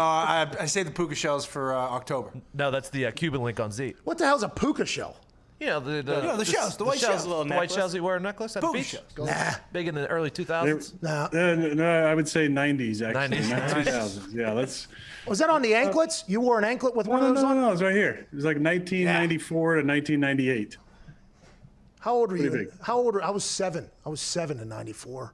I bet 94, I was 10, turning 11. I was probably a terrible kid. I was probably terrible there. Aaron, how are you doing? I believe that. How are you Did doing? you ever go to what? How are you doing? I'm doing great. Thanks, Pat. Doing really well. How about you? I mean, I've been seeing you all over the place. You're wrestling guys. You got, Me? bringing AJ with you. Are you mad at AJ for not stepping in at any point and backing you up? See, Aaron, that is the question, because a lot of people have said this, that whenever they approached me to fight me, and Aaron was standing, less than a foot away from me to my left, he almost let those guys knock me out, Aaron. Yeah, he didn't do anything. He just kind of left you out there.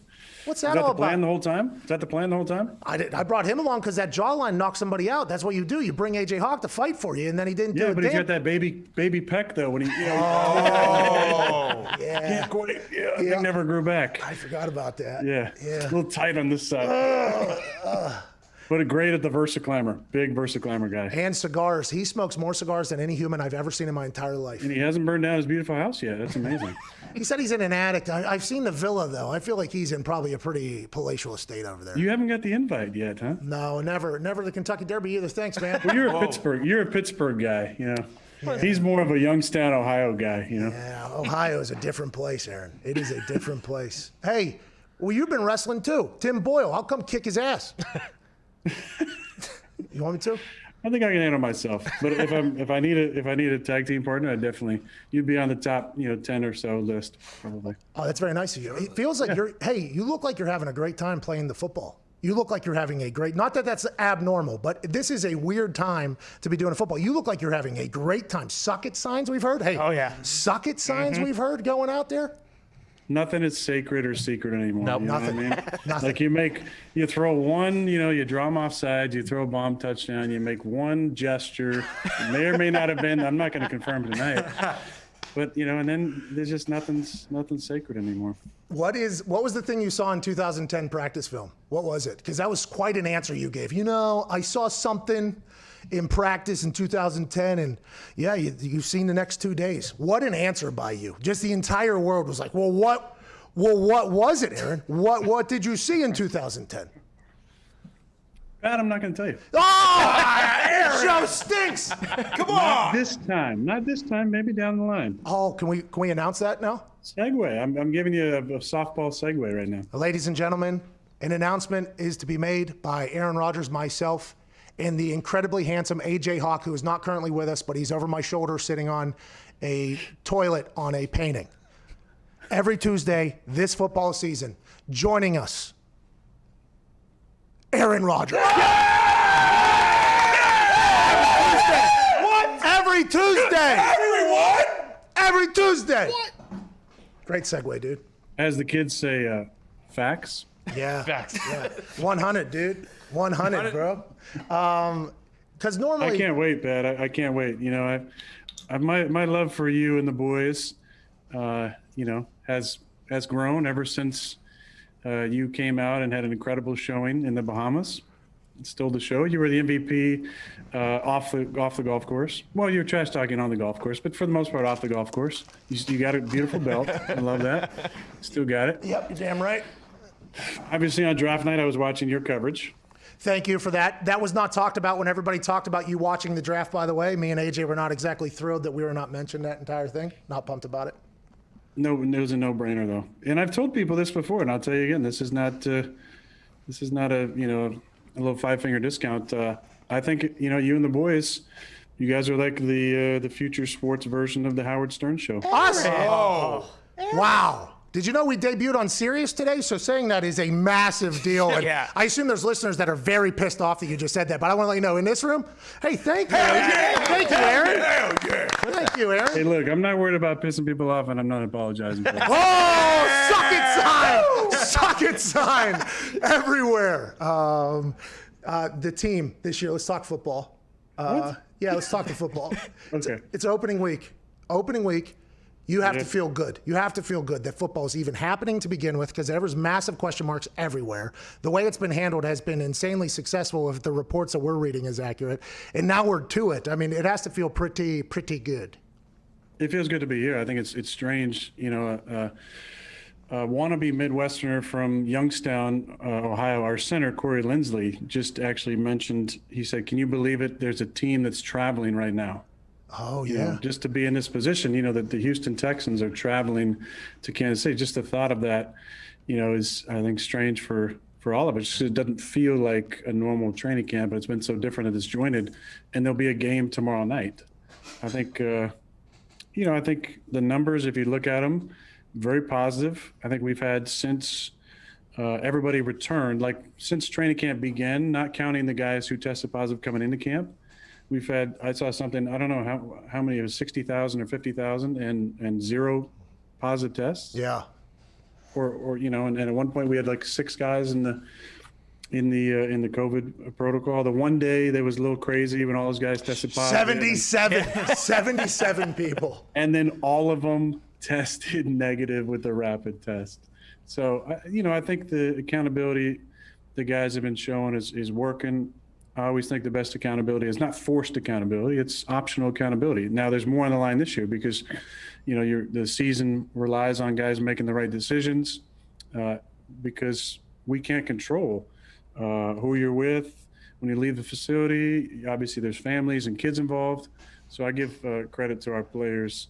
Testing protocol is extensive; it's every single day, but I give a lot of credit to the guys for taking care of themselves and making the right decisions. I saw a lot of people posting, it takes all of us photos that seem to be crafted by somebody for them. And unless these guys are all incredible at Photoshop, and they all look very similar. Has the NFL been putting a lot of strain on, has the NFL been talking hey, we got to buy in? Has that been an everyday reminder, or is it kind of just everybody assumes that and understands that? I think it's not an everyday reminder, but it's, Patrick, it's the all-powerful dollar. It's about getting to the season and playing games and keeping people safe. I think you've seen with the other two sporting, major sporting leagues, the NHL and the NBA being in playoffs right now. You're seeing them be able to finish games. They're adding, family to the mix now, and I think all of us just want to get to a point where we can. At some point, get some fans back in the stadium. Yeah. Because that's what our game is all about. It's going to be so bizarre these first, at least 4 weeks for us, with 2 home games and no fans. And one of them's a damn Monday night game. Oh, it's going to be electric. It's going to be electric. Sunday night game in New Orleans. I don't know what they're doing fan-wise. It's limited to no fans. They're playing in the Superdome, an iconic stadium in the league for the last, 60 years. 50 years and no fans. That's going to be very strange. Well, and their fans, by the way, are a big part of it down there. When they get going, it is. I mean, we lost by 70 down there, I think, one time. I mean, it was not good. And they were relentless, too. They did not leave. They stuck around and celebrated the entire time, much like Green Bay, much like Lambeau. I mean, Lambeau, that place was packed all the way till the end. And I learned this is because a lot of people travel in. It's like a pilgrimage. And It is. Yeah. Yeah, I feel like you might have called the game there at one point. Yeah, I wish you would have played. I got hurt, so I wonder if there was any correlation. No. There wasn't, right? We talked about this in the Bahamas. We talked about this. We win. We win together. When I'm around, we win normally. We win together. We do. That particular day, though, I mean, that was a big loss. I mean, you got – I thought you got – I got clotheslined. Yeah. I got clotheslined. And you ended up on your You head. know what that feels like. Me? No, I don't get hit like that. We talking about you, the backflips, the jumping on the ropes. That was impressive. I don't think many people knew you had that type of athleticism. Now we've seen the shots of you ripping a guy and kickoff or punt, and doing your Connor walk and all that, which is fantastic and beautiful. Thank you. But I don't know if anybody knew the backflip, double backflips, and jumping on the ropes was in your repertoire. So I give you a lot of credit. Hey, not a bad box jump there. I don't think that the jump up to the top there. That was like 8 feet. It felt like it was at least 9, didn't it? At least. Put a hoop on that thing next time. That's what I was thinking whenever I was jumping. All these Instagram models and fitness guys doing all these box jumps. There I am going, 9, 10 feet up there. You saw it. They don't make them like they used to, huh, buddy? No. They don't make them like us anymore, Aaron. They don't make them like us anymore. Aaron, given how different this offseason's been, who are a couple of the young guys who have really impressed you so far and guys who are going to have kind of like a breakout year for you guys to be successful this year? Yeah, there's going to have to be a lot of those, based on the roster and the youth that we have. I think one guy in particular that came back, not a first or second year player, but Jamal Williams came back and had a little bit something different to him this year. He posted a bunch of Instagram videos during the offseason, and he would send me most of them first. Like, hey, I'm working on this, and he's running these deep shake routes, post corner routes, and option routes, and all these different things. And I just kept telling him, man, you look great. But then he shows up, and he just a half step quicker. The agility is there. The burst is a little bit more. So I give him a lot of credit for the way that he grew. A lot of times the big jumps come between years 1 and 2 and 2 and 3. This guy's going into his 4th season. Coming off a year last year, we had multiple games in a row with touchdown catches, and it is an important part of our offense. Now, Aaron Jones obviously had a ton of touchdowns last year, but Jamal is a big part of what we're doing. And I think he kind of saw what Aaron did and said, I need to come back and be a little bit bigger factor in the receiving game. And, because you need 2 backs in this league. So I think Jamal has had a fantastic camp, and I'm excited about what he's done. And the thing that he does as well is he just brings so much energy to a football team. So he's going to be an important part of what we're doing. We drafted a couple young guys in rounds 2 and 3, and the 3rd round pick is going to get some opportunities, I think, probably early, maybe earlier than the 2nd round pick. But excited about DeGuara to see what he can do as kind of a hybrid type guy. But as is the case in Green Bay, we're going to rely on some young players at important times, and communication needs to be there, and then execution needs to be there. And I think that's the difference, Pat. We're looking at this weird offseason and training camp that we've had. I think some of the guys need to kind of pinch themselves a little bit and remind each other now it counts, and there's going to be hitting and tackling and strip attempts on the ball and collisions. It's a little different than having preseason games. We talked about that in the first hour. I was talking about what the game is potentially going to look like because we didn't have preseason games and we kind of had to shorten OTAs. I said special teams is going to be ugly. There's going to be penalties on special teams. There's going to be timeouts used on special teams because they're not going to have enough people on the field. That's just classic preseason football with young guys who don't know that they're on field. There's going to be a lot of that. There's probably going to be some sloppiness. And then we talked about the defense not being able to tackle. Have you guys gone full go in practice more so than you would have in the past because of this?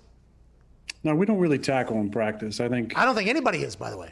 No, there's some teams that I know tackle. Oh, really? I've heard the stories. Yeah, I'm not a big proponent of that. I think there's certain football moves and abilities that if you haven't figured it out by this point, you're not going to figure it out moving forward. And tackling is a basic part of it. There's an instinct you have to have in live game situations to be able to make tackles. I look at, Pat, I know we had an preseason in 2011, but there was so much chatter around that season. Oh, we had the lockout, it's going to be just sloppy football and all this crap. And it was awesome. We came out and played New Orleans in the first game and beat them, I think, 42-34. both teams lit up the scoreboard, and it wasn't a sloppy game by any means. So I don't expect a lot of sloppiness. There might be, some of that special team stuff you're talking about. That seems to probably ring true, but there's an expectation when you step on the field of execution, and there's not a whole lot of grace period or patience, even though we didn't have a preseason. This is awesome to hear, by the way. I'm very pumped about that. The lockout year was a dream. I mean, I was almost a proponent of lockout every single year after that. Yeah. Is there any way? Me too. Is there any way we could potentially just lock out next year too? Training camp will come back. We'll figure out some business shit, and then we'll just keep it moving. I was all about it. But a lot of people were talking about, and I guess you just chatted about that. Is it easy to pick up like the timing with a wide receiver as a quarterback or a running back when you don't have those OTAs, or is training camp enough time for you to kind of get a feel on where somebody's going to be or where you want them to go or anything like that? Well, with all due respect, now I can say whatever I want. Yeah, you can. You can, by the way, yeah. That's the way it works. I think it's plenty of time. I think the way that we did the schedule this year with the lead-in time, the first couple weeks felt like kind of an early off-season schedule, and this, I told a friend of mine, I said, this is the first training camp in probably the last 16, the first time ever that my arm hasn't hurt at one point during training camp. Oh, breaking news. Breaking news. Love that. Which the reason for that is a lot of times you might not throw the last week or 2 weeks, or maybe throw limited during the break in the off season. Then you come in day one, they want you to throw 150, 200 balls in practice. This was a great, I thought, lead in, not just for my arm or other guys' skilled abilities, but I think it was for just kind of our wind, our football shape, weightlifting. You could lift harder when you're not practicing as hard. I thought the schedule was beautiful in order to kind of get yourself in a really good spot starting training camp. Is this the schedule going forward? Is this what the NFLPA is going to push for? Hey, how about you remember COVID-19 was terrible, but you remember that schedule we had? It feels like football was pretty good that day. It feels like it was pretty Well, there was some of us who pushed for this type of schedule. Oh. A good friend of mine that you used to hold for was one of my allies who was pushing for a similar schedule to this. I assume Vinatieri and a lot of the older gentlemen were definitely pushing for a similar thing. I don't even want to. I would add wiser to that. Smarter. That as well. Been there, done that. We've been here. Let's. This matters. This doesn't. What are we talking about? Why aren't we doing this? Yeah, there's a lot of that. I assume. That's why I was never an NFLPA member. By the way, I just didn't think it mattered. You know what I mean? Listen, everybody. I'm not going to argue with you after going through those meetings with you on that. I've heard it's insane. I've heard those meetings are insane. This was your first time being a rep, right? And my first real meeting like this at the Combine in February. It was interesting. A lot of opinions. I've heard terrible things. They were like, I got nominated a couple of times. Hey, Pat, you want to be a rep? No way.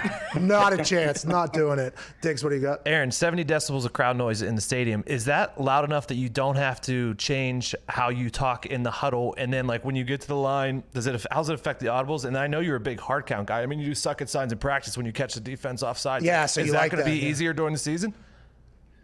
Well, we've been practicing, as I'm sure many other teams have, with decibels similar to those levels. And it's my belief that there will not be a need for silent count.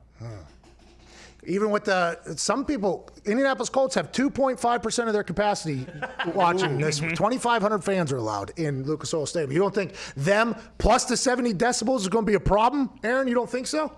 I think 70 decibels by itself, that was the question, Pat. There wasn't anything about extra crowd, okay? Well, I'm just saying. saying. 70 decibels on its own is going to be, you don't have to use silent count. But we've practiced with it. There's been teams over the years who've, and Pat, probably where you played. Whoa! During a time. Whoa! There's been some artificial sound pumped in the stadium over the years. No. Not where I was. No. Because Lucas Oil was actually known to be the complete opposite. It was almost too quiet at times. You know what I mean? That RCA dome was just. Oh, it was that quiet, huh? Yeah, it was so quiet, man. So quiet. Lambeau's a different animal, though. That place, I think, and I've told this story before, and I don't know if you've confirmed it or not, but the preseason game against us, I think, is when you started the championship. That's not true. I think it is, man. I think I saw it with my own eyes. And everybody in the crowd, I saw a lady, I think her name was Jan, up in the front. It was just hitting that thing with her green and gold on. I think that was the game it started. Yeah, I think so. I think we did that. Didn't we play you guys in 2010? Is that right? Yeah, you beat the hell out of us. Yeah, I did in 2009. So you're off by a year. When did you start? When did you do it? Are you a fan of Triple H? Oh yeah, big fan. You friends with him, or are you? I know you guys kind of. He kind of went after me on ESPN. I don't know if you saw it. He kind of went after me. Shoved you. Yeah. Is that because you kicked old boy? Or? Right in the head, Aaron. Knocked him out. Yeah. Had to do it. You have a belt from him, I'd assume. Yeah, I do. It's mine. Do you ever wear it? My precious. Do you ever wear it? No, I don't. Oh, so me wearing this one, pretty weird. Do you ever wear this one, though? No, I wear that one. Yeah, of course. I wear that one all the time. Just that one, usually. Okay. Minnesota Vikings this weekend. Good luck. I think that's who you're playing, right? Yep. Hey, good luck, man. We'll talk to you on Tuesday. Thanks, Pat. Are you going to throw the ball boys. good? Are you going to throw the ball good? I'm going to try. Yeah, I'm going to try. Just for you, buddy. Hey. And the boys. Hey, don't make any tackles. We talked about tackles. You said it's a natural instinct. You have hammered some people. We don't need you making any tackles. Stay away. I have hammered one person, and that was a long time ago. Okay, that's smart. You're an old man. I don't think I've made a tackle other than against Urlacher in the last 10 years. So let's not break that trend. Let's go ahead and stay out of the tackles. Let's throw the ball good. We'll talk to you next Tuesday. Ladies and gentlemen, legend Aaron Rodgers. Thank you. Thank you, man. Thanks, buddy. See ya. Good luck, Aaron. Good luck, Aaron. Hey, good luck, Aaron. Good luck, Aaron. Hey, good luck this year, Aaron. Good luck, Aaron.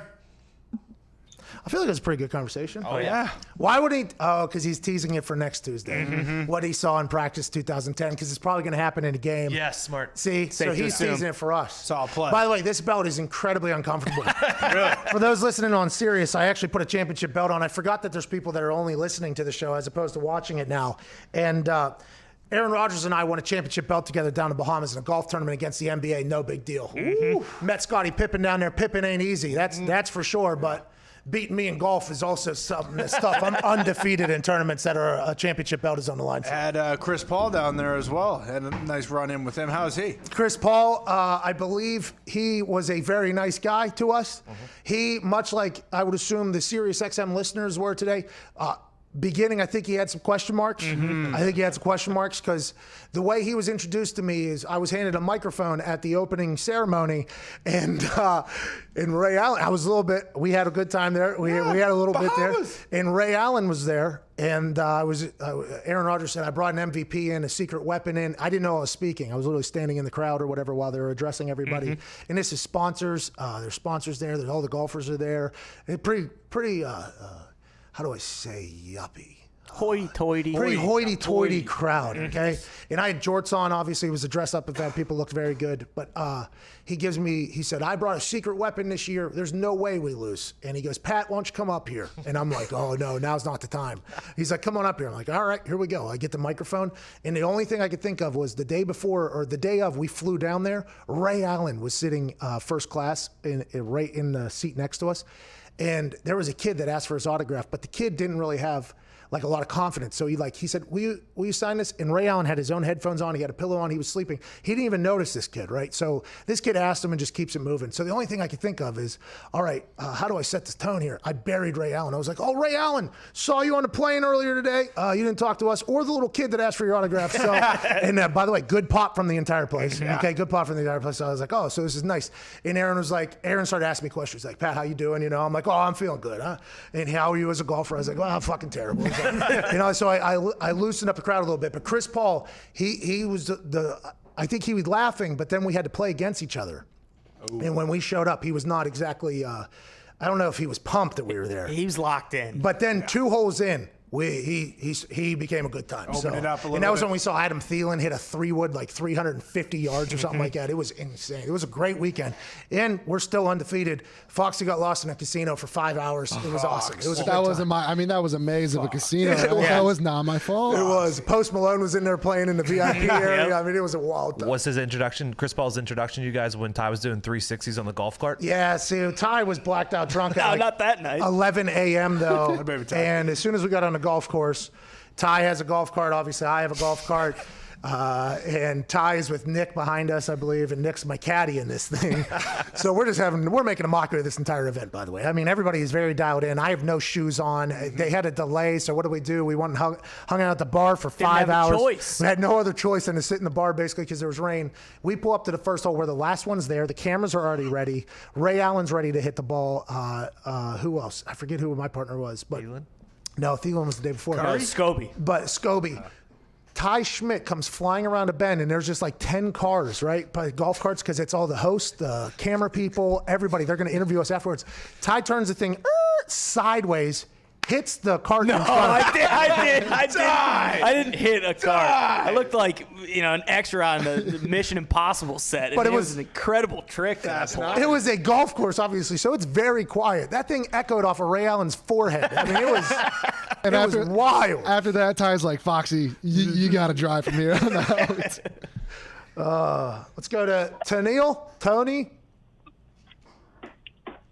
North Carolina. Tennille, Mitt, what is his name here? Hello? Tennille, what's going on? It's Donald. Donald. Okay, Mitt. I'm so sorry, Donald. We have an intern that works here that's answering the phone. His name's Mitt, and to be honest, he's illiterate. He is. He's a lot of things. We apologize. Donald, what do you want to talk about down there in North Carolina, pal?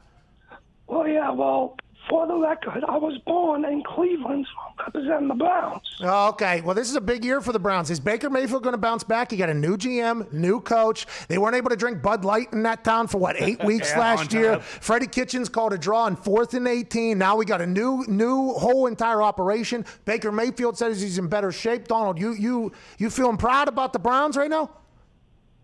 Oh, hell yeah, man, I am. The Browns are looking good. One thing I was hoping Case Keenum could help Baker with, because one thing I noticed last season, he was overthrowing the ball a lot. Baker? You talk about Baker? Yeah. Okay, my man Donald, appreciate that. He was overthrowing the ball a lot, and I think, now listen, this is going to sound pretty ridiculous from me, okay? Some argue, at one point on one day, the greatest third-string NFL quarterback in the history of third-string NFL quarterbacks. Yeah. True. It was a turkey bowl. It was Thanksgiving night against Pittsburgh Steelers. Your third-string quarterback lined up in a punt formation, rolled right, delivered a dime. How you doing? Keep it moving. We score a touchdown. We end up losing by 47 points that day. But still had a perfect passer rating on Thanksgiving. Google that.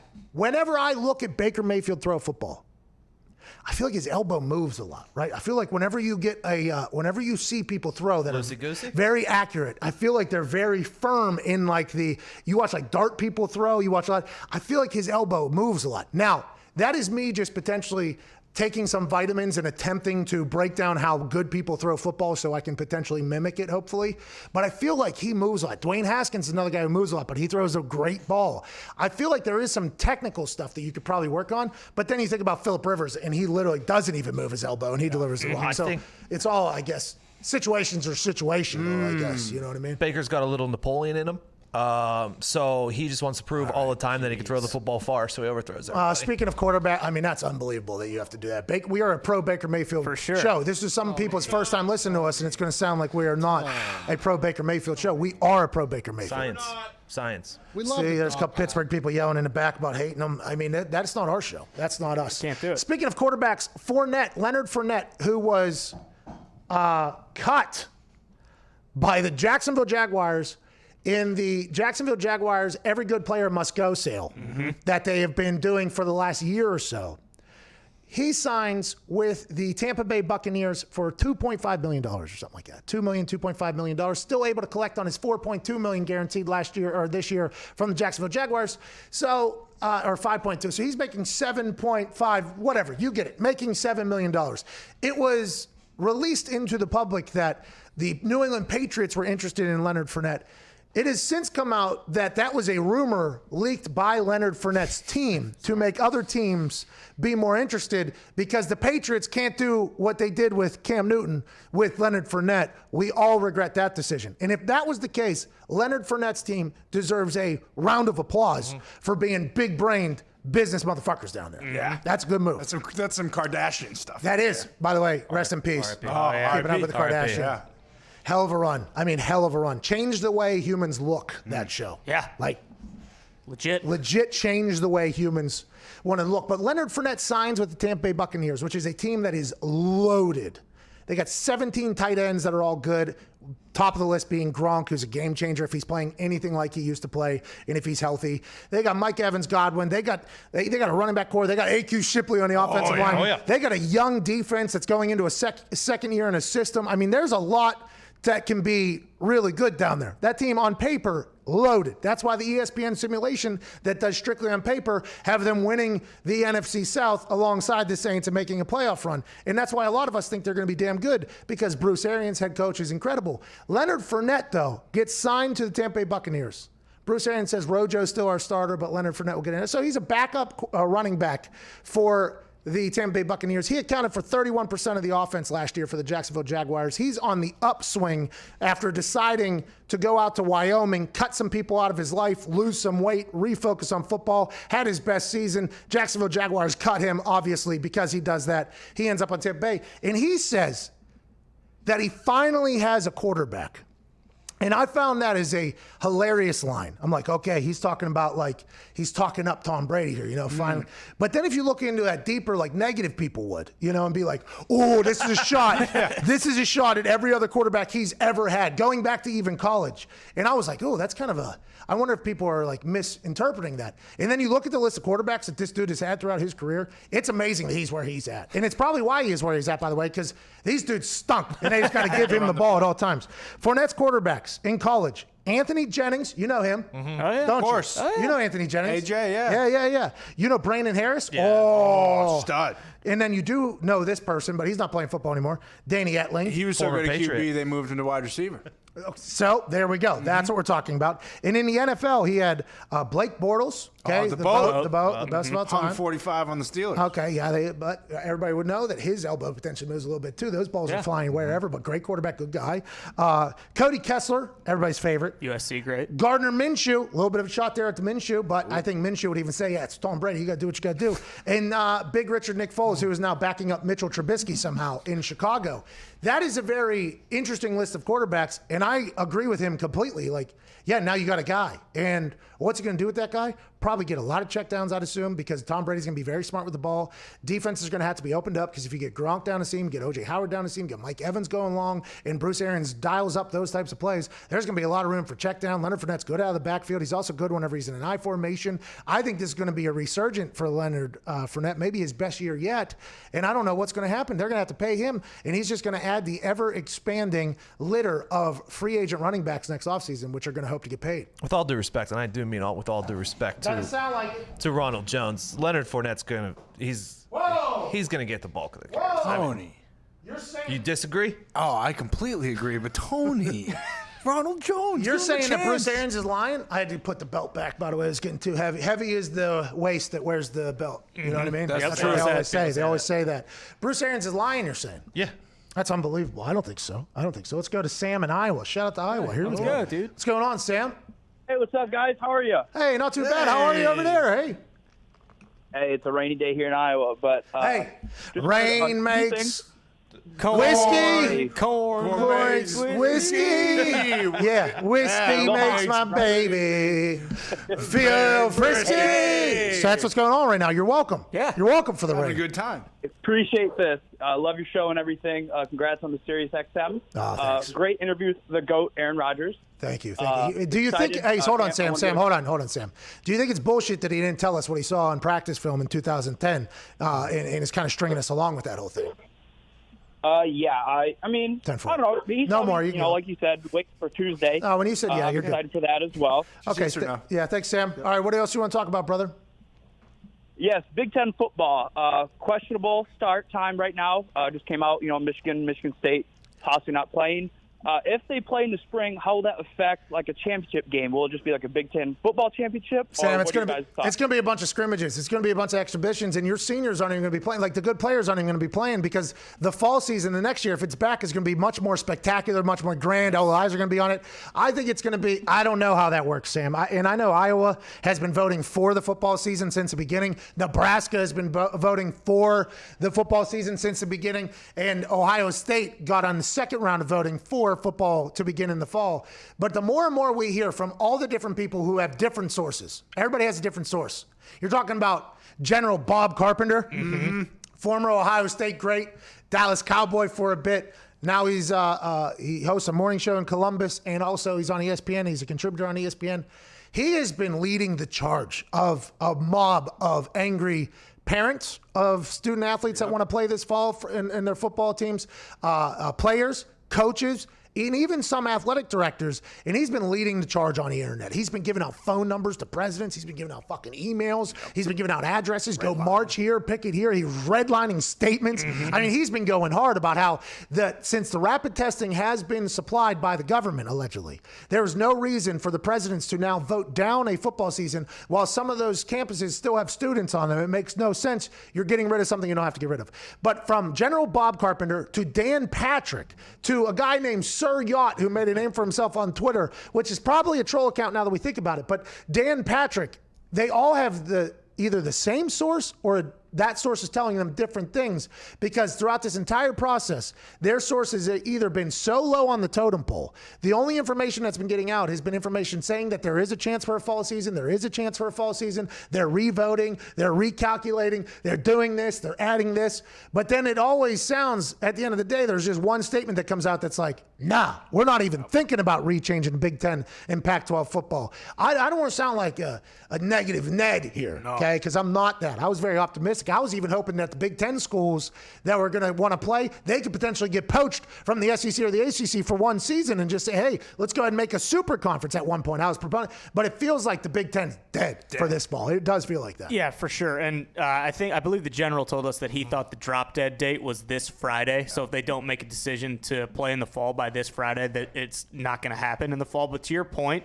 if they do it in the spring, aren't just every guy who thinks he might go play in the NFL, he's leaving and going to prepare for the draft. Yeah, there's no way any of the known studs. Now, obviously, football is always next man up. Right. Hey, next man up. Of course.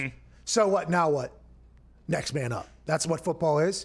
But if you lose all the people that are potentially in contention, and even what if you're good and your last season is next fall, like you need to play? Do you want to risk playing in spring and fall back-to-back to get injured? Do you want to risk that while you could potentially just opt out and then play in there with no punishment at all? I mean, it's just, I don't know. The spring thing, everybody's been very negative about it, and I've tried my best to kind of open my mind and be like, no, it could work. Football in the spring, the XFL was getting 1 million viewers. I mean, there'll be people that want to watch football in the spring. There'll be some, but then I think I don't know if it'll be treated that way by the players as if it matters. I don't know because it doesn't. If that fall season's right on the other side, they're very much going to rather win whenever all 5 conferences are in there and a national championship's available and a Heisman's available. If that's just like a spring league, I mean, okay, we still got football, I guess, which is good, but I'm not 100% sure if that's, I don't know. Well, and to your point, too, if there are guys thinking about leaving, those are usually the best players on the team, usually the captains. So, I mean, if you're losing your captains, your best players, what's the point of being playing? Captains are mad because that's next man up. Like the younger guys will get to go in there. So there'll still be football. Like maybe there'll still be football in spring. I just don't know the caliber of football. And I think that is something that should be talked about. I don't know who's playing, who won't play, who'll be in, who'll be out. But I do know this: the SEC, it's different down here. The ACC, we're with them. Big 12, we're with them as well. Yeah. The American Athletic Conference, we're with them. Some other conference, Mountain West Conference, we're with them. Hell yeah. Big 10, Pac-12, Ivy League, you're not playing. See ya. Wait until you hear what happens recruiting-wise here. This is going to affect recruiting. The recruits that have Ohio State or an SEC school, unless they're from Ohio or have like a generational thing, you don't think Nick Saban's just going to be like, hey, we love football down here. We're not like the Big Ten and just cancel it on you. You don't want to go there. It's wild. There's going to be lasting impressions from this entire thing, and this week is the drop-dead date for the Big Ten and Pac-12 to vote. We're thinking it's not going to happen. Don't mean to be negative. Hour 2 wrapping up. Hour 3 is on the other side. We got a 6-minute break. Mark Schlereth and A.J. Hawk on the other side. This is the Pat McAfee Show.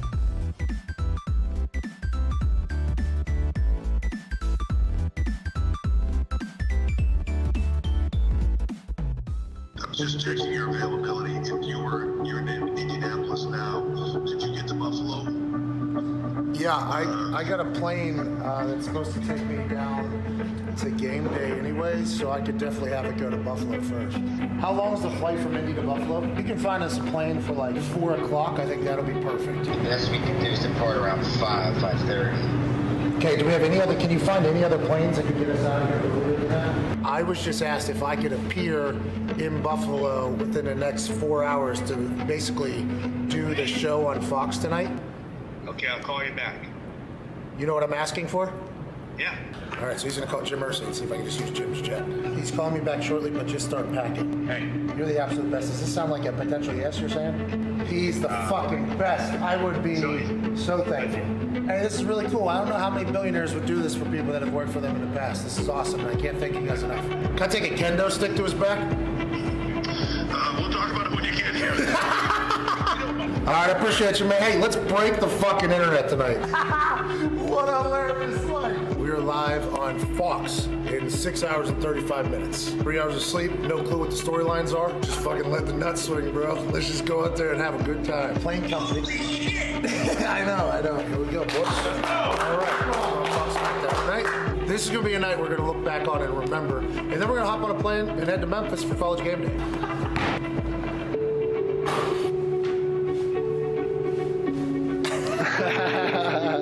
I think this is a joke too. I just want to let you know, like, this is the Truman Show. I very much understand that this is not supposed to happen. I got the text at 1:42 p.m. today from Mr. H that says, "Have you heard there have been some travel issues? Can you make your way to Buffalo?" Jim Irsay, owner of the Colts, literally lent me his plane. Might be the most confident I ever tweeted on it. I didn't know we were that good of friends, to be honest. I was throwing a Hail Mary, and he responded and said, yeah. So I got here about an hour and a half before the show, and to work with Renee, Tom, and be on SmackDown with a bucket of makeup on my face. This has been a dream come true bucket list type situation here in beautiful Buffalo, New York. Come on, boys. We're going to be on cable.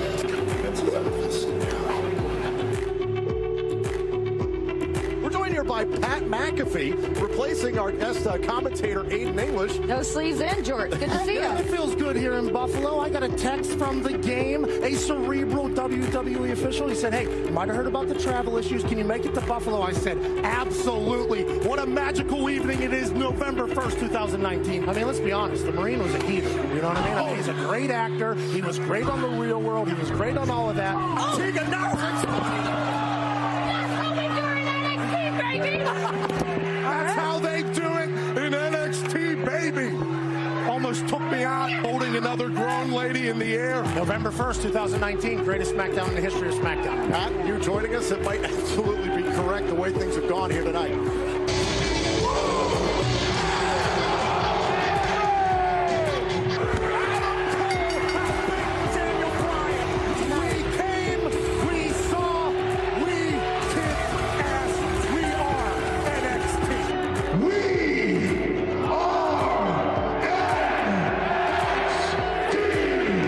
SmackDown in the history of SmackDowns, November 1st, 2019. It's documented. I had a good time out there, man. I had no idea what was happening, so it's really just natural reaction to everything. That was awesome, dude. That's a real bucket list thing.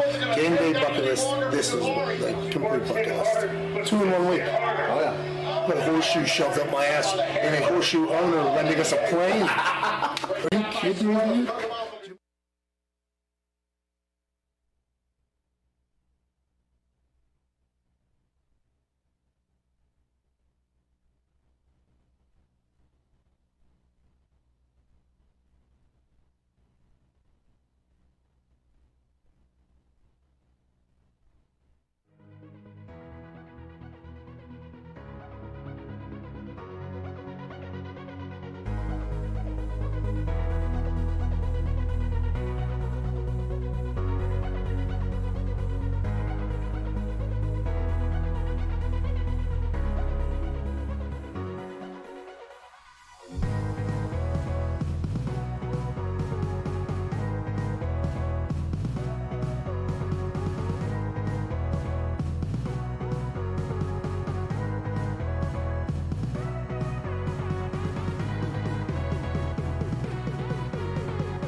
Welcome back to the Pat McAfee Show here on this beautiful Wednesday, September 9th. Kicking off hour 3 with us, the greatest jawline in the history of sports.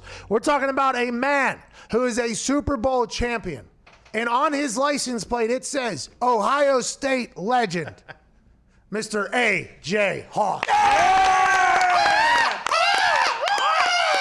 What's up, dude? What's up, Pat? How you doing? I think that'd be, I don't know if you could fit that on a license plate, could you? What's the max amount of characters you can have? Hey, you tell me, pal. I saw your car the first time, and it said, I knew that was A.J. Hawk's SUV right there, didn't I, Foxy? Yep. Foxy was with me. That's exactly what you said. I was walking down the street. I'm like, oh, there's A.J.'s car right there. Look at that SUV. Tinted windows, and then on the back it said, Ohio State legend. Shiny. OSULGND. Yeah, that's what it said.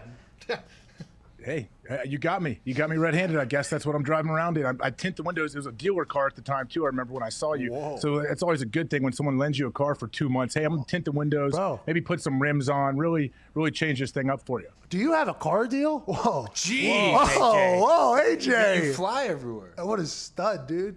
Okay. You got Jeremy Piven's number. You talk about texting Jeremy Piven. Whoa. That has nothing to do with getting a free car. I mean, that has nothing to do with it. We pay for our cars around here, don't we? right. Hell yeah. Hey, we're supporting the economy. Hell yeah.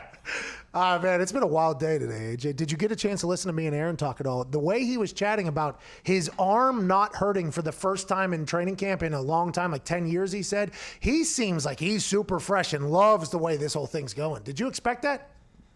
I guess I didn't know what to expect. I definitely watched the whole thing. He seemed very comfortable. And I think what was cool is, didn't Aaron say at one point, like, hey, I'm not going to apologize or worry about, like, hurting people's feelings or worrying about people being upset. Like, he's just going to speak his mind. I think that's awesome. I'm a big fan of this Aaron Rodgers, by the way. I'm happy he's gotten to this point because he's always been, I think, a little guarded potentially, like with who he talks to and how he talks to, like, media-wise. And I got a chance to talk to him as a member of the media. Shout out to Fox Sports for putting me on Week 17. Detroit Lions at Green Bay Packers. Matt Prater throws a touchdown. Lions win by 75 points. Yep. It was a barn burner, that game. Aaron got hurt. He got clothesline dumped on his head. Second play of the game. It was about all she wrote. But Lambeau was filled the entire time. I forget where I was going there. Oh, yeah. So when I was talking to him the day before the game, he mentioned the media. Like, the media asked him a question about how he handles the media. And he was like, sometimes I say things and then they get taken out of context and then it's used against me. And so, like, I think for a long time, a lot of the things he was saying to people potentially were taken out of context. And there was this, like, air about him, like, oh, Aaron Rodgers is, like, snobby or whatever. And I don't think that's the case at all after being around him. You're talking about literally one of the nicest dudes I've ever been around and a superstar, which is not normal. So I think he's at a point where he's, like, potentially excited to kind of be himself for the first time. I don't know. That's kind of how I'm looking at it. I'm from the outside. You're much closer than him. That's how I kind of feel about it. I absolutely 100%. I see that when I see him doing any kind of, not just an interview with you, when he's doing something for the Packers beat writers or anybody else national around the locker room, which I guess now they're all over Zoom. But don't you remember, Pat? I don't know what year it would have been, but I feel like Kobe Bryant had a similar situation to where all of a sudden, like, late in his career, Kobe was absolutely uncensored, and whatever he said, everything about it, and it was awesome. Like, anytime he was on an interview, I loved watching it because I was a fan of Kobe, what he did. But I feel like Aaron probably feels some of that freedom too. Like, hey, why am I censoring myself? Why do I feel like I have to say what they want me to say? Like, I'm just going to speak my mind. And I think it's great, and it's great for us to have him on every Tuesday. Great for us. Yeah, although you didn't join us for today's conversation, he's in the middle of a work week, so the timing didn't work. He'll be joining us in the third hour every single Tuesday. I'm excited to see where this conversation goes. You see, he didn't give me an answer, though. Like that, I asked him, I said, what did you watch in practice film 2010? He was like, and then he teased, like, oh, maybe down the road I'll talk about it. What do you think that is? What do you think it was that because it feels like that practice film led to 2 absolute highlight-filled days on the internet for Aaron Rodgers. Yeah. And he said, well, I watched something and then this happened. What, you think it was like him enjoying himself? What do you think it was?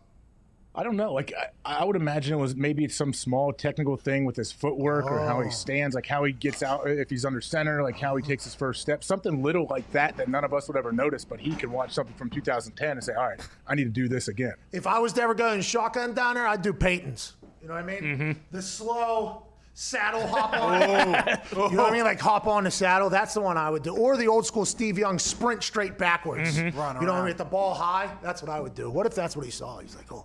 That'd be awesome. I hope that's the case. But don't you think this is something that he will just continue to tease week after week? Yeah. Because if it's truly something he's changing in his game, why would you put that out there for your opponents? Yeah, I was bummed about it, and I knew as soon as he said, "Oh, I'll say in the future," I knew there was no chance of it ever coming out. So kind of Get your opponents to go look at all the 2010 film. practice film, though. Yeah. So you're going to have to get into the building somehow. Or maybe there's a leak somewhere. Which, by the way, let's go ahead and talk about that. Mike McCarthy, your old coach down there in Dallas, obligatory Dallas Cowboys talk here in the third hour with AJ Hawk, whose former coach, Big Mike McCarthy, is now the head coach of the Dallas Cowboys. He put out a starting lineup. He only has 10 on the offensive side of the ball, except for a slot receiver he has not chosen yet. So I assume there's maybe a little competition still happening for who the starter is. But it feels like this is Mike McCarthy's team at this point, as opposed to Jerry Jones. And Jerry Jones is going to hate us even saying that. He's going to have to come out and say something.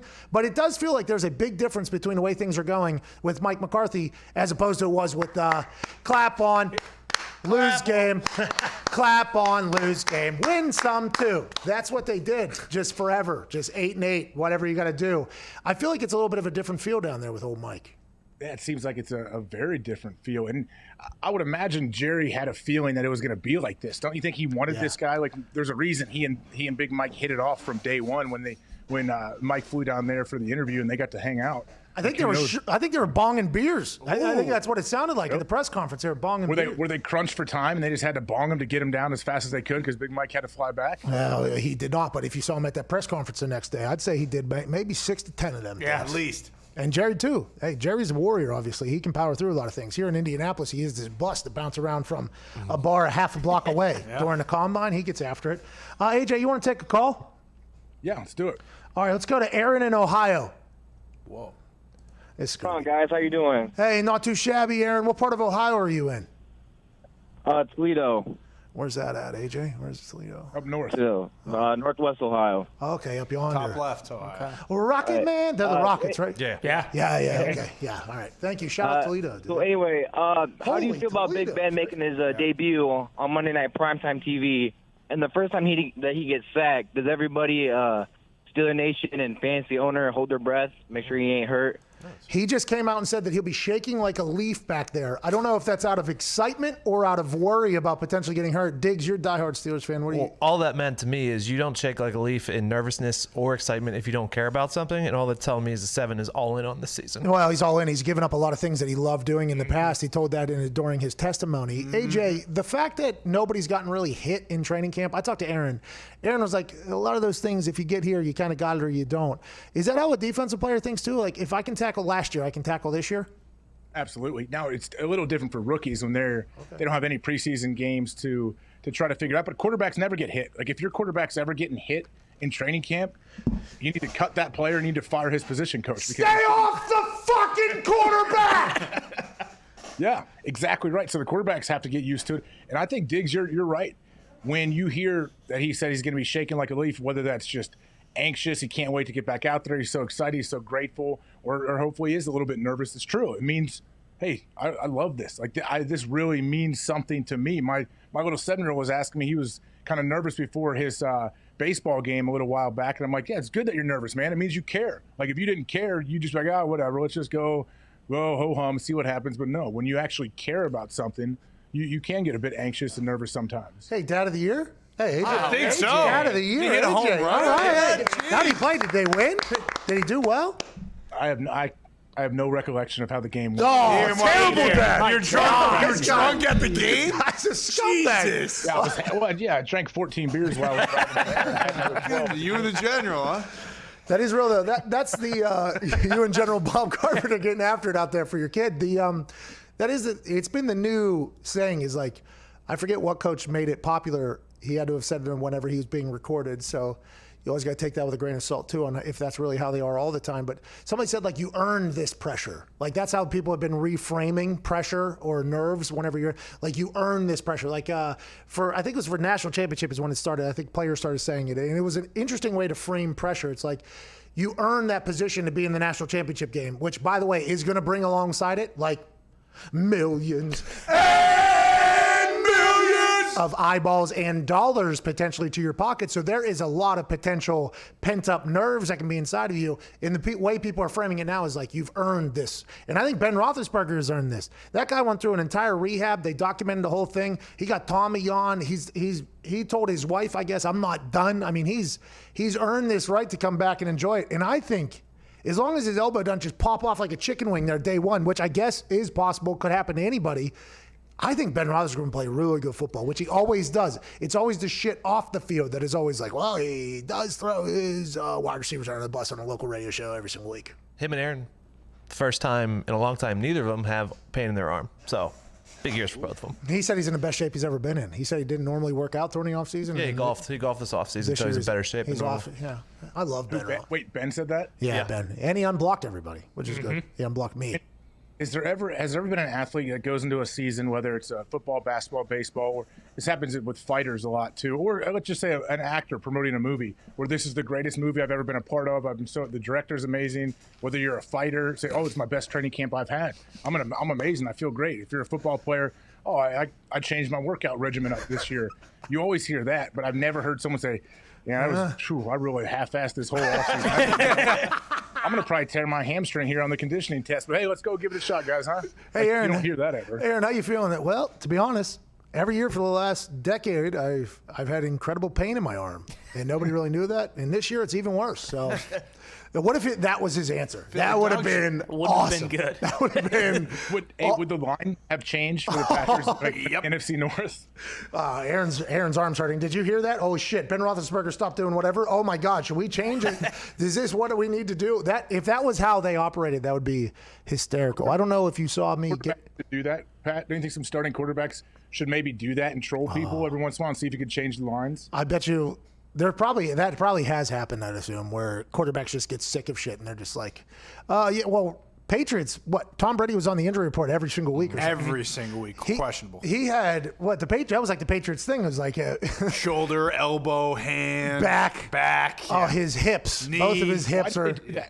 Why do they put him on every week? They don't technically have to. Is that to protect themselves? It's obviously to make other people think that he could potentially not be playing and somebody else could be playing. It's just one more. Hey, that's the Patriots. Just one more thing you have to worry about. Okay, just one more thing you got to think about. Not only are they going to shift and go into these ridiculous formations that kind of question whether or not they're legal, and the refs have to run around and make things. Not only are they going to do that, and not only are they outsmart you in basically every single way, you also got to worry about, is Tom Brady even going to fucking play this week? Oh. That's what they're going to do with Cam Newton, I assume. And that's next. They got the lefty punter because the ball will turn over the different direction, and they got to bring in it's always like, I assume that is why they're doing it. And in hockey, Nick's going to have to correct me if I'm wrong here, but hockey, it's even, they just go upper body injury. And they're like, you got it. Yeah, they go upper body injury, lower body injury. They don't even give anything or details on how long they could be gone. I assume it's all for a competitive advantage. Well, it's also kind of like a boy who cried wolf situation. If you have him on there every single week, when he actually is injured, then they won't go after, like, say if they just always list as a need, then they won't go after that need because it's just he's always on there. Something came out about the 2017 playoff game. Was that 2017? Before the AFC Championship. Was that in the book it came out? That was in the book, yeah. He was handing the ball off to Rex Burkhead in practice. Burkhead took the handoff weird, and his thumb completely bent back. He could see the bone, and he had to get 15 stitches. I remember that happening. I remember that conversation, and everybody was like, no, he's going to play. It's not a big deal. And he was on the injury report, and it was like, he's really on the injury report this time instead of a fake. And then he went out there. I guess that was terrible. What's the worst, aside from your fingers, which are disgusting? Did you have any injuries that happened while you were playing that you had to play through? Oh, yeah. I mean, I had plenty of things like that. I always got surgery in the off season. Usually I would wait. My wrist was a rough one. It would dislocate in and out or whatever. I finished the season, then got surgery right after the Super Bowl that year. So I'm glad I didn't go on IR. I'm glad I played and didn't tell him about it. But no, I tore. Aaron actually mentioned, I think, in my baby pec. I tore my pec the first preseason game, maybe my third year in the league, and I made it back for the first regular season game wearing this big old brace. Like, it was not fun. Oh man, I never tore my pec. Didn't do a lot of workouts up there. No, perfect form. I'm only worried about the legs. I don't do anything. And when I tackle, by the way, I'm not wrapping up anybody. I'm just going straight. Two-hand shove. Hit stick. Just bang, bang, how you doing? Keep it moving. How do you play a whole season with a dislocated wrist? Like, didn't that happen just every game? It doesn't. No, like it depends. If I wasn't wearing the cast, then yeah, it would pop in and out a little bit. So you just had to cast it up basically and keep it stiff. And it wasn't fun, but I was able to do it. And the more you did it, I guess the more used to it you got. I just tell you, it was a pain every day in practice, every game, getting that thing like a cast that they would just cut off and then put it back on. They'd tape it over top of me and then take it off after practice. Did you ever dislocate your shoulder? You know when they do that pull-out thing? None of that. I haven't had any of that stuff. I've seen people do that on a very normal occasion. Like, yeah, just pull it. Yeah, I need to get it back. I don't know if I'd be tough enough to do that. They pull that shit out and then it just kind of slingshots back in properly. That has to hurt so bad. Did you hear about Von Miller's injury? He could be back in 3 months, they're saying. He tore his peroneal tendon, which is on his foot.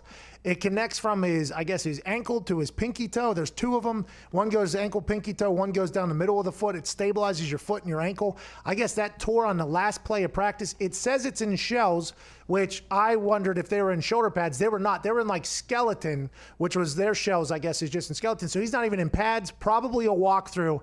Tears that tendon. He's out 3 months. This dude beat COVID a couple months ago. They said he was on a warpath in practice. Not that I assume he ever isn't. But, man, that's a bummer for the Broncos out there. Well, he comes back in 3 months if it's absolute best case scenario, right? Yeah, if they're winning. hoping he can find a way to make it back in 3 months. And if you can have Von Miller at 60%, I'll take him back in 3 months. But yeah, what just unlucky. I mean, these are are people going to debate now? Oh, is this because of COVID and no preseason games? Is that going on? Raises a good question. COVID hurt. Did Von Miller get COVID twice now? Because it got him once, and then it got him again with the peroneal thing. Snapped his leg. Hey, good question, man. That's a really good question. We got to send that into the smart people to see if they can tell us. Yeah, CDC maybe. Well, I mean, anymore. Who knows? Even if they who knows researched it. All right, we got to get to a break. Mark Schlereth will be joining us here in the next few minutes, maybe 5-10 minutes. Oh, I got to turn on the music. That's on me. What do you want, Candyland, Hello, or Symbolism? Or Firefly? Oh, Firefly. Firefly. All right, here it comes. Whatever that is. Banger, that's what it is. This is by Jim Yosef. Yosef? Oh, Jim Yosef is so talented. Shout out to Mr. Yosef, dude. Mark Schlereth, we were scheduled to have him 2:15. Colin Cowherd said, hey, you work for Fox, right? Yeah, you're going to come on our show at 2:15. You'll go on that Sirius YouTube show afterwards. So we'll get him after that. I want to know what him and Colin talked about. What do you and Colin talk about, Mark? Yeah, me too. By the way, Mark, good friend of the show. Very good whenever he's on the air. Also, Colin Cowherd, fan of his. I think he's good at what he does. No big deal. He big dogged us for sure. But we'll talk about it on the other side. Good pub here for what him and Colin talked about. I hope it's the same stuff we're going to talk about so he can be rehearsed for it. You know what I mean? Yeah. Wonder if Mark's calling a game this weekend. He is. Are you? No, I'm not calling a game, but I know Mark's calling a game. He's got Seahawks Falcons. Oh, no. Ooh. We'll ask him about that. Are you calling any games this year? I'm doing some college stuff, yeah. Oh, wow. Let's go. Let's go. The Hawk up in the booth, dog. Yeah, man. September 26th, Tulane at Southern Miss. I will be there. Oh, that Southern Miss team, Frank Gore Jr., dude, he fucking runs his legs. They've already fired their coach. College football season is happening. This show is as well. We're back on the other side, both on Sirius and on YouTube. This is the Pat McAfee Show. Thanks for listening and watching with AJ Hawk.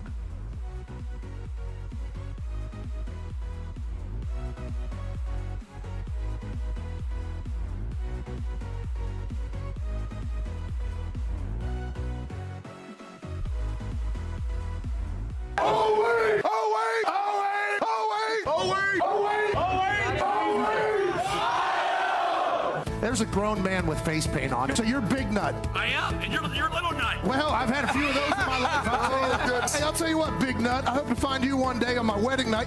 Big Nut! Little Nut! You did a great job, too. The lines are straight. No DUI problem there. You're really doing a great job here, sir. Hey, Big Nut, I love everything you're about, bud. Because we are going to win the game. He just spit in my mouth while saying that. The most likely team to make the college football playoff is the team that is in Columbus.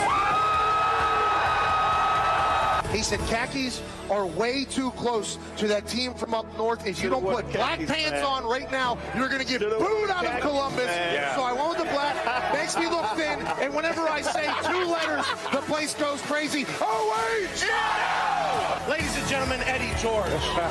That offense, though, led by Justin Fields. He has 41 touchdowns accounted for, only 1 turnover. I don't know how he isn't the Heisman favorite right now. Well, he certainly has a chance to make a stick at that today, certainly next week. I was supposed to be at Penn State, didn't I? And Mike McQuarrie told me I wasn't Penn State material. Okay, Herbie was your quarterback. He was a senior. You were a freshman. What was he like as a teammate? Oh, he was great, man. Big shoulder pads. Kurt could run for days back in the day. We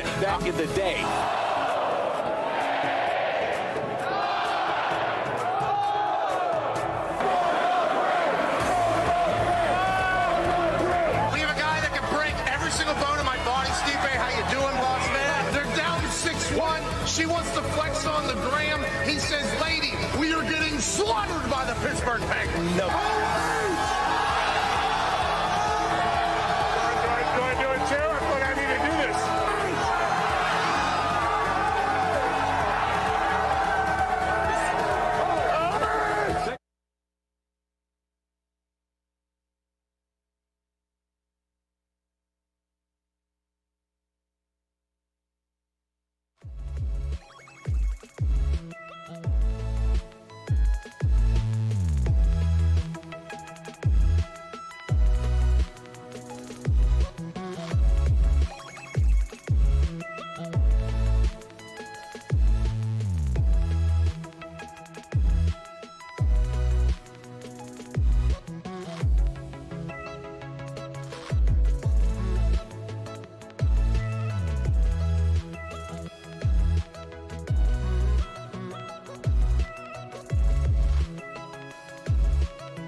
Oh, yeah.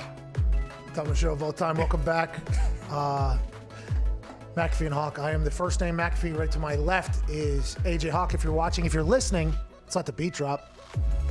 Thank you for tuning in to Mad Dog Radio, Channel 82. Super Bowl champion AJ Hawk is currently on it. And another Super Bowl champ, Mark Schlereth, will be joining us whenever he's done with his interview currently happening on Colin Cowherd's show. He's calling Seattle Seahawks and the Atlanta Falcons game this weekend, I assume for Fox. That's why he's on there, to promote that. AJ, what do you want to talk about, dude? Anything? I don't know. Like, were you surprised? I know this isn't like high priority news for everybody, but that Aqib Talib would have turned down Bill Belichick of going back to the Patriots? I didn't see that. I saw that he retired. I did not know that Bill asked him to come back. He must have been at a point in his life where he was like, I do not want to go back to the Patriot way. I was at LA, okay, Sean McVay, player coach, had a good time. We won some games, we could do whatever. I was traded to Miami. I never even stepped foot in a building or whatever. I don't know if I want to get back to the Patriot way. I apologize. And by the way, I respect that, because if you don't want to go all in, you shouldn't take up a spot for somebody else that wants to. I think I kind of got like that towards the end of my career. I was like, I no longer want to be 100% in the game. I'd rather be out. So I kind of respect that move of him being honest with himself, being like, I don't know if now's the time to get back into that fucking Patriot way, dog. Yeah, he mentioned, I guess, he went down the list of, he looked at their schedule and he saw who he would be covering, and they was covering a bunch of the best tight ends in the league, basically. And he's like, nah, that's just not. He said once that negative thought got in his mind, he said, nah, I can't do it. I'm not going to do it. And I think he's promoting a podcast that he does now, and it'll be fun to have his opinion and watch him, become one of these guys that's fresh out of the league that's going to give like a real perspective on what's going on. Yeah, he's not getting hired by a mainstream network, even though I think he could. He fits much better for the internet and for podcasting, so I'm very thankful for that. I've gotten a chance to talk to him at a Pro Bowl, and then I've got a chance to see some of his work. I think he's an incredibly entertaining human being. Like, I think he is obviously very insightful, one of the best corners to ever play football. I mean, he is very, very good at the football, and he is very, very entertaining. I'm excited for him. And I think it's called Call the Booth or something like that. Call the Booth, I believe is what it's called. Call to the booth, call the booth, the booth, Mr. Booth. Nick, call to the booth. Call the Booth is what it's called. Call the Booth podcast. His co-host, I saw the video. He was in there a little bit. I'm pumped for him to make that transition. Also, Ryan Shazier retiring from football today.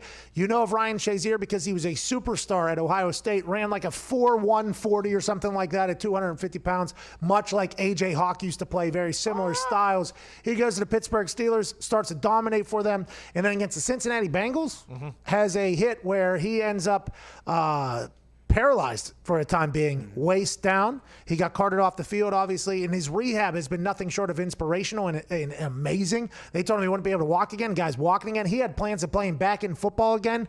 That doesn't ultimately happen, but I assume he's going to crush in the post-football career because we've had him on our show a couple of times. His story is amazing. He's a good speaker, and everybody likes him. Congrats to Ryan Shazier to come to that conclusion as well. Yeah, that was a scary one. I remember watching. It was a Thursday night game. They were at Cincinnati, and he went. I think Gio Bernard maybe he was tackling like a little swing pass out in the flat, and he just hit and then was face down. And anytime you see a guy face down not moving, you know, like, all right, this is a scary situation. He was down there for a long time, but it is an inspirational story, man. I've been around Shazier, around a bunch of Ohio State people at different things, and when that dude walks in, which he does walk in now, like it's a different thing, man. He's really owned it. Hey. We walked through a casino with him, and there was claps while he was walking through the casino. So it's like, hey, man, good. Everybody knew his story. Everybody assumed he'd never be able to walk. It was just always assumptions, and that guy just worked his ass off. We had him come on our stage. We did a live show in Pittsburgh. Shout out to everybody that came to that show. We had to add seats into aisles that were definitely fire codes to get everybody in there. But we did a theater there, and he was our surprise guest. So the way those shows go is like, I'll do a little talking, the boys come out, we do a little talking, then we bring out a surprise guest. And it is vital that it is a surprise guest because you can't get real reactions anymore because everybody knows everything. You can't get real reactions anymore. So I wanted it to be a surprise. And Ryan Shazier was our guy. He was hanging out in the basement of this theater, which was like 2 feet by 2 feet maybe. He was just hanging out, having a couple of drinks, walked up these steps that were like this, basically. Steep. They were like straight up, walked up these steps. I'm like, oh, damn, okay, we're doing good. I introduced Ryan Shazier onto the stage. I don't think I've ever heard a pop like that. The entire place stood, went ape shit for him. We talked about him, his story, his recovery, everything. He's a legendary human being. I'm excited to see what he does next. What do you think he's going to do? Media? He's going to do media, I assume. A book, I'd assume, maybe a movie? Maybe all of the above. I think being around him, I know how smart he is. So I think, yeah, why not his book? He would have an amazing book if he just told his story. I think definitely media. He can do any area of the media he wants. I don't know how much he wants to get involved. He was heavily involved with the Steelers still up until this COVID kind of kept him away from the team. I think that was a big part of it, by the way.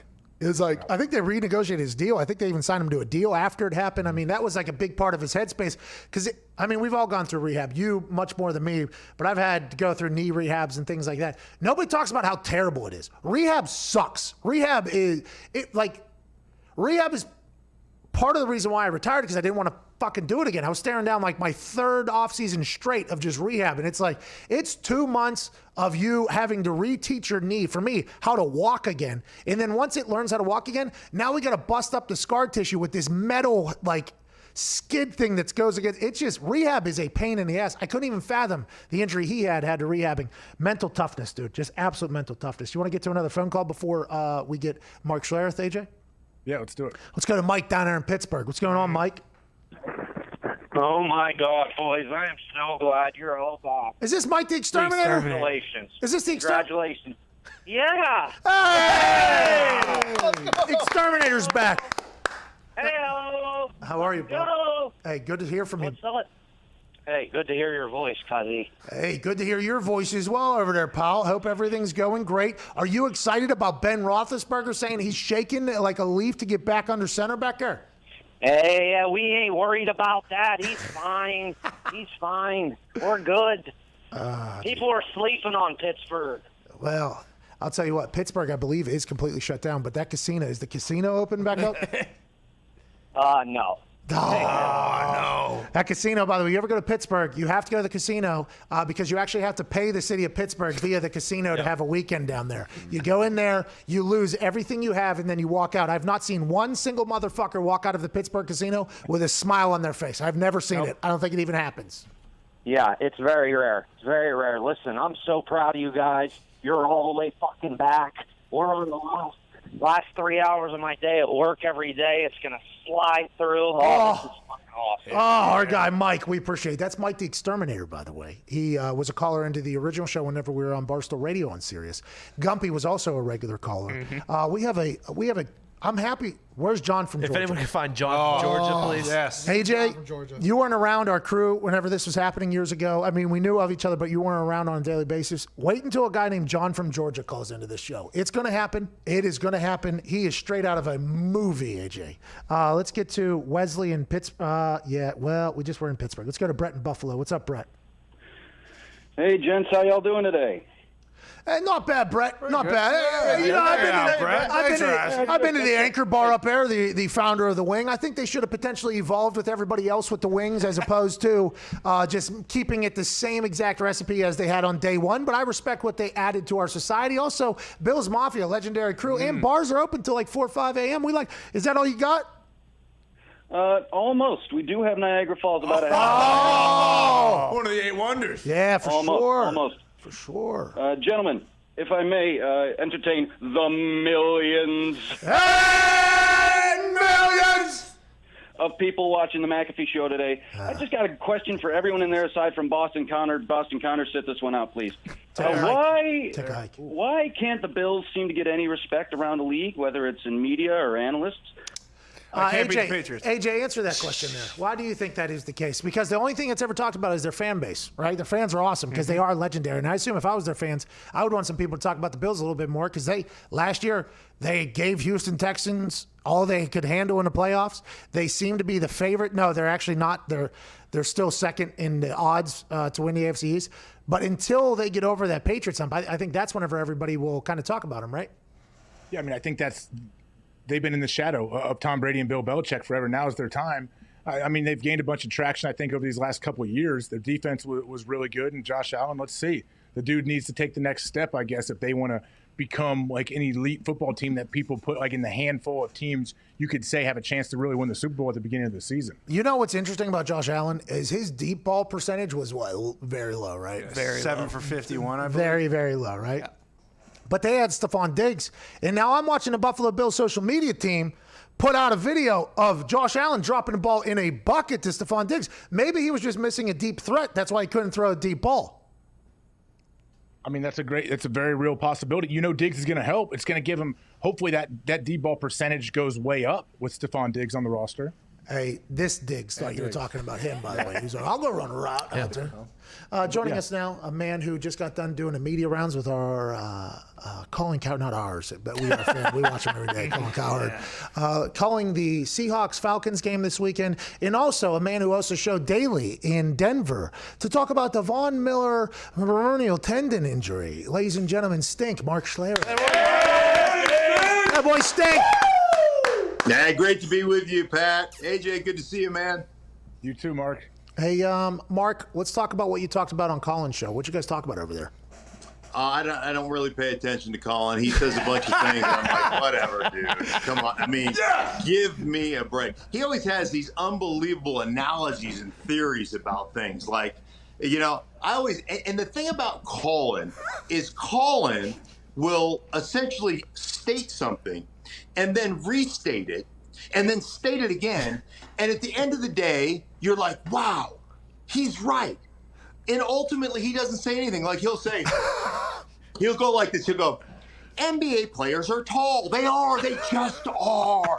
You know, and you're like, oh, my God, he's right. NBA players are tall. I saw one the other day at the grocery store. He's a legend, though. Very good at what he does. Oh, Colin is the best. Very, very good. He makes you think. You know, he always makes you think, and he always puts some spin on it that you were like, I never really thought about it that way. Well, I don't really do a whole lot of thinking. So, it's not my strong suit. I'm a general studies major from the University of Idaho, which means my education is an inch deep and a mile wide. So no specific questions, Pat. Well, as long as you graduated, you're a step further than me, Albert Einstein, Kanye West, and Steve Jobs. But let's get some thoughts from that rock for brain that you have there. Von Miller going out. I saw your video last night. This has to be devastating for Denver Broncos fans because Drew Lock seems like he's a good player. Like, hey, everything that you could potentially want. Now, granted, Chiefs are going to be tough for a long, long time, but it felt like the team was striving, and Von felt like he was back to what you were saying yesterday. This is tough. 3 days before the season starts? Yeah, really tough. And I think when you look at the way they're built, they're constructed, they've spent more money on the defensive side of the ball than any team in the National Football League. And so what they're trying to do is support their young quarterback by playing great defense, and then they invested on the offensive side of the ball throughout the draft. And that's how they're trying to build this football team. But you have to understand that when you have a great defensive player as offensive players, one of the things you always do, you break the huddle, you have to have a plan to mitigate that guy because that guy can absolutely wreck your game plan. So when you break the huddle, the first thing you do as an offensive player is you go break, and then you turn around and go, where's 58, and how are we going to contend with 58? And so ultimately what ends up happening to you is you say, okay, we can't run X number of plays. Let's say we got to take 20% of our offense, and we just got to scrap pile it. We can't run it because we're not good enough to be one-on-one with 58 at any particular time. And so then the domino effect kicks in. Well, if we're double teaming over there, we can't double team a Bradley Chubb or a Jarrell Casey or some of the other guys, a Shelby Harris. So it gives you one-on-one matchups other places where you have to win. And you may not have a great player over there where you have to win, but you have to take care of that aspect of it. So certainly, if we were applying baseball terms like WAR, wins against replacement, what's Von worth? Is he worth a game? Is he worth 2 games? I'm not 100% sure on that, but I've got to say it's somewhere between a game and a half and 2 games that Von that Von essentially gives you, that he's better than his replacement, over his replacement. Mark, what about would stay with outside rushers? Jadeveon Clowney obviously signs with the Titans. Do you think this is a good signing for Vrabel and the Titans? And how do you think Clowney's going to do over there? Yeah, I do think it's a really good signing. I think Jadeveon Clowney, when you start putting on tape and you watch him really, especially, like, he doesn't get the credit for it, but he's devastating in the run game. He plays with great hands, great leverage, great awareness in the run game. Now, when you put him in and look at Seattle and the way Seattle played Jadeveon Clowney last year, there were several things that just didn't make sense. Like how many times he dropped back into coverage. Like that's not what he does well, right? There's he is lost in space out there. So I'm not a big fan of taking a really premier type of edge rusher and putting him in space. The other thing with Seattle is they played so much base to nickel, meaning they lined up with their 3 linebackers almost, I think, at over 80% of the time. So even if you got into 3 wides, that's what they're doing. Well, what ends up happening to you in those situations, if you're in a regular formation, you're, as a defensive end, you're really head up over the offensive tackle, and a weak side linebacker is on the line of scrimmage. It's not an advantageous place to rush the passer from, because if the weak side linebacker's coming, you have to pinch. That's how football works, right? You can't. We used to say this all the time as offensive linemen: 2 asses don't fit through 1 hole. Oh yeah. So true. each defensive player has a hole that he's supposed to go through, and 2 guys don't fit through that 1 hole. So that ultimately, to me, the scheme put him in a disadvantaged position oftentimes when it came to rushing the passer. So here he has 4.5 sacks, and everybody in Seattle was like, well, he was terrible. Well, actually, not really. Like, he wasn't as bad as you think he was. Let's talk about the house you're in right now. That thing looks fucking massive. Oh my God! Well, this is my wife's house. And, listen, I promise you guys this. God forbid if anything ever happened to my lovely wife Lisa, I would be living in this house, but essentially I would be homeless because I don't know how to deposit a check. I don't know how to do anything except take care of the lawn and talk about football. Those are the only two things. Hell yeah. I know how to do dishes because at least my wife is she's a gourmet cook. And I realized a long time ago that as long as she promises to cook, I'll do dishes. I will trade unskilled labor for skilled labor. She has skilled labor. I am unskilled labor. So dishes I'm good at. Landscaping, I'm excellent. I'm great at landscaping. Football, I'm okay. Well, and that's all I know how to do. You are underselling yourself. Let's not talk about that chili that you use. Oh, you got a good palate. You got a good palate out there. I don't know if we're still. Yeah, well, it's somebody else's recipe. I just like to eat. There was a time that I was 300 pounds, and I really, really enjoyed eating. I still really enjoy eating. Yeah. I am no longer that fat. I am still fat. But I'm not as fat as I once was. Well, and by the way, you're as good once as you ever were. I think a lot of people would say that. But this weekend, you're calling Seahawks-Falcons, right? That's the game you have this weekend? Yes, indeed. Both teams kind of forgotten about in their division, but sneaky potential, very good teams. Well, have you been getting Zoom calls with them? Because you obviously can't visit and talk to them. How are you getting information about them, and what is the information that you're getting from both these teams? Well, as of right now, I will head out to Atlanta tomorrow, and then we'll have Zoom calls scheduled on Friday and on Saturday with the two respective teams. Atlanta on Friday, Seattle on Saturday. One of the benefits of being home, the first 4 weeks was awesome because my wife and I watched movies together, and it was really cool. Then the next 4 weeks, we almost got divorced because I'm the world's neediest person, and she didn't really like that.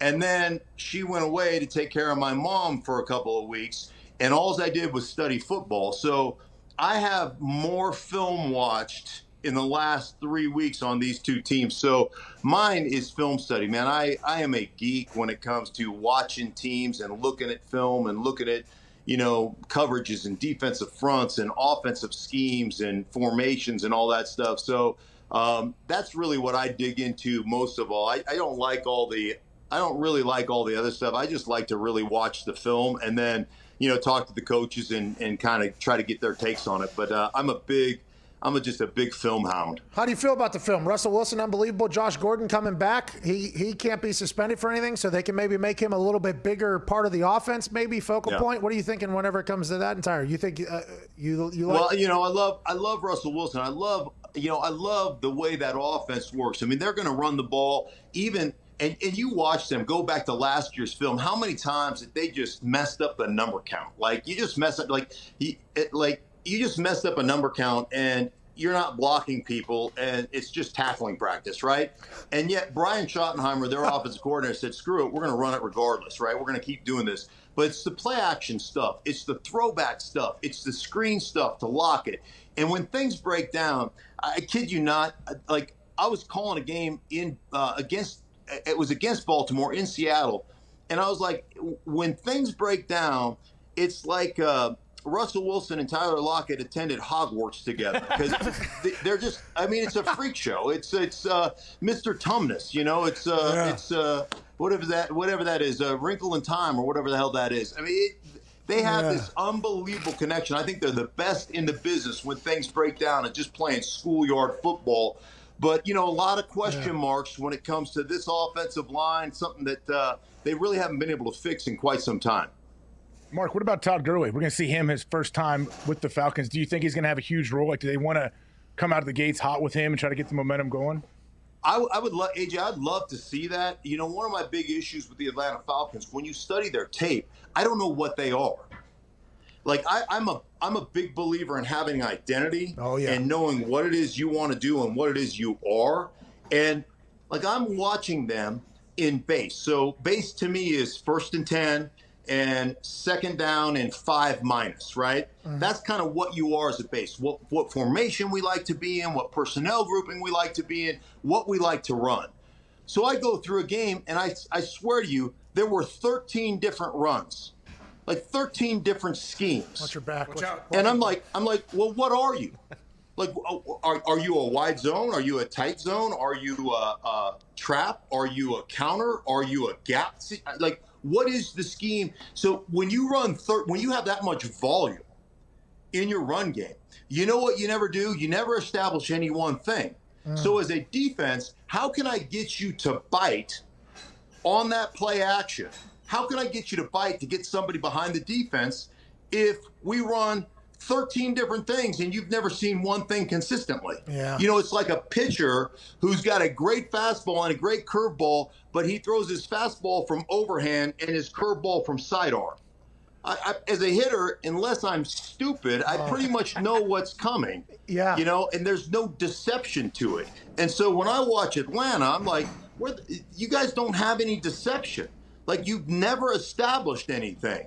And you wonder why you have all that talent on the outside and you haven't been able to figure it out. Well, for me, they need to figure it out. They need to say, this is what we're going to base in, this is what we're going to major in, and this is what we're going to do for Todd Gurley to make him effective. Well, and the thing about that is it's like you're playing against the Houston Astros every single week. They know exactly what you're pitching there, Mark. You know what I mean? They got the buzzer. Yeah, I'm 100%. You know, just hey, know what the buzzer tells you. What does the buzzer tell you? You see that, by the way? I know you see that, Mark. Dude, I'm telling you what. The Yokitude is something special. But you're not. Hey, man, I'm an old man. But let me tell you what. I'm like a grizzled up chicken bone, dude. Like you know me, I'm in the weight room just dominating people. Just absolutely dominating people. All right, ladies and gentlemen, listen to him this weekend on Fox calling the Falcons-Seahawks game and his show in Denver and on the internet. He is incredible. Ladies and gentlemen, Mark Schlereth. Thank you, Mark. Thank you, guys. Good conversation. He is an animal. So I guess he used to walk in before the quarantine, obviously. He'd walk into public gyms and he'd see like younger kids doing bench, and he would pick people, I guess, that cared. Like, you could tell people that cared about their bench, and he would add a plate on and then get underneath and just knock it out, and then he would walk out. Like, what a legend, AJ. That's something I could see you doing.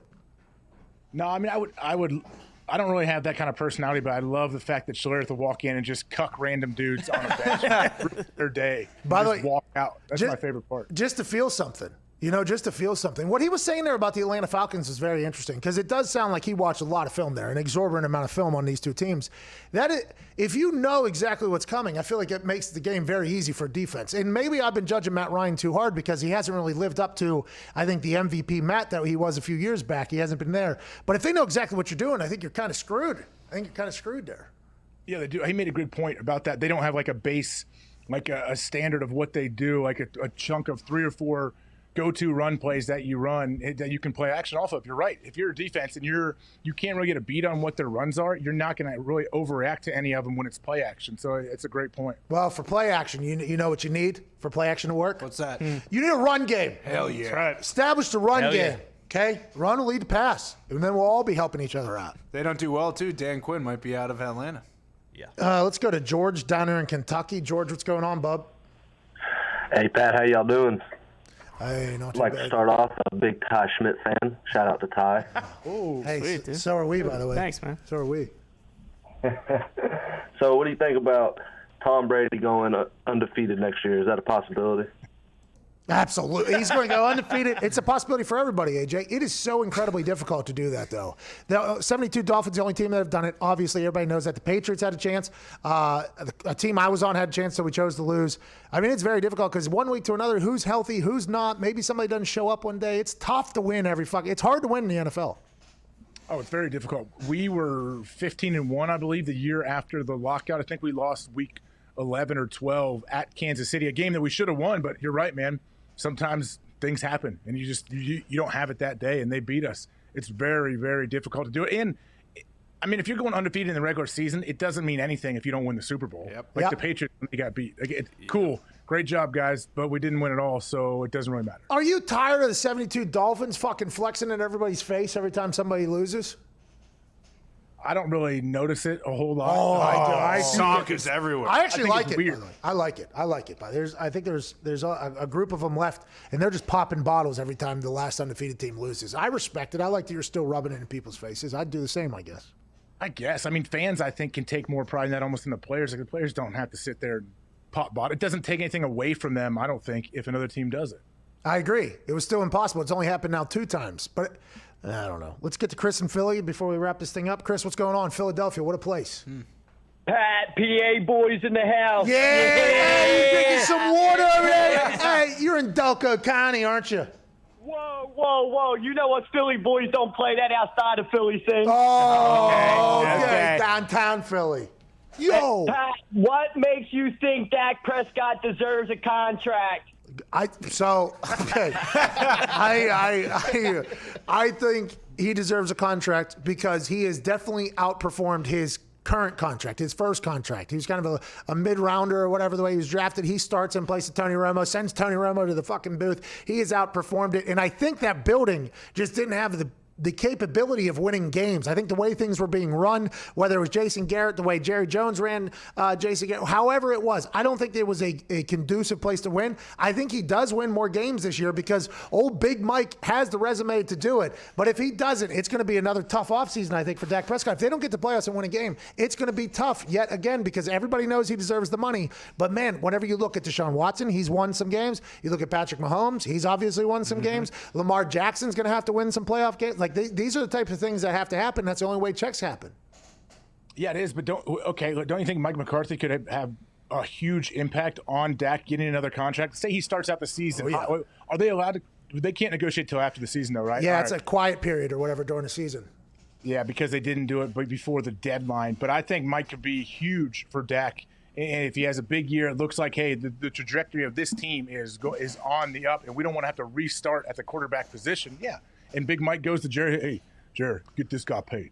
And then don't you think Jerry listens now? Because we've seen how Big Mike's kind of taking the reins down there. Whoa, you're saying Big Mike's taking over for Jerry Jones? You're saying that Jerry Jones doesn't do anything anymore? Big Mike's taking control of his job as the head football coach of that team. Like, he's like, hey, this is my team. The players that are on the field, it is my job to put them in the best position to make plays, and everybody else stay the hell out of it. I think he is going to get paid, though, whether that guy likes it or not. And it sounds like that guy will not like it. Let's play some little Nova here. AJ, do you know what the most comfortable shorts that ever exist are? Probably bird dogs. Bingo. Wow. Did not rehearse that. That was real because AJ's thighs have felt the same thing as mine, and that's bird dog shorts, the most comfortable and versatile shorts to ever be created. You can wear them in a business meeting. You can wear them in a workout. You can wear them to swim. You can wear them to sleep. You can wear them literally in any aspect of your life at any time, and I know this because I have done this myself. They have taken away the dreaded ride-up underwear and put in an inseam of the most comfortable underwear ever that is connected to the short so it never rides up and you never have to wear those awkward tighty whities ever again. Yes. Go to birddogs.com right now and enter promo code SPORTSTALK, as in McAfee and Hawk Sports Talk. Go to birddogs.com, enter promo code SPORTSTALK, and they'll throw in a free pair of nunchucks. What? Yes. What? Nunchucks. What? You'll get an actual murder weapon alongside your pair of bird dogs. They have pants as well. The birddogs.com, promo code SPORTSTALK. Boom, free pair of nunchucks coming to your house with your bird dogs. You will not take these things off, I promise you. I loved them. Today, first day on SiriusXM, Mad Dog. We're about out in a minute and 30 seconds, AJ. Anything to say to the Sirius listeners? I know you've been a part of the Sirius community for a while now.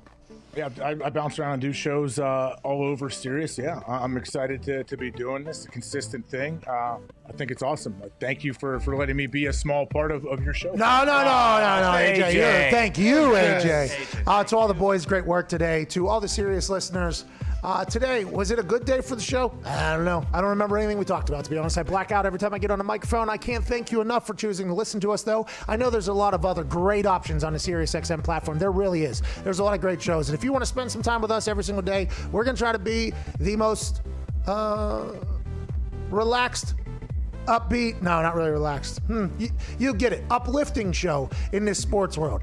Football starts tomorrow. We cannot wait. We'll give you some locks. We'll give you some picks. We're going to go ham this fall. Aaron Rodgers will be joining us every single Tuesday, plus some more announcements to be rolled out either this week or next week. You're the absolute greatest. From all of us to all of you, whether you're in a truck, a car, at work, maybe an exterminator, maybe in a warehouse, the fact that you allow our voices to penetrate your ear holes, we are grateful for it, and we will hopefully never fucking let you down. 1-888-MAD-DOG-6. The lines were packed from the beginning, so we want to talk to you. Get in early. Tomorrow's guest, we have Kyle Rudolph joining us, I believe. I think there's a couple other guests coming on that'll be notable and inspiring and interesting. We'll be back manana. Same Mad Dog channel, noon to 3 Eastern Time. This has been the Pat McAfee Show and McAfee and Hawk. Cheers.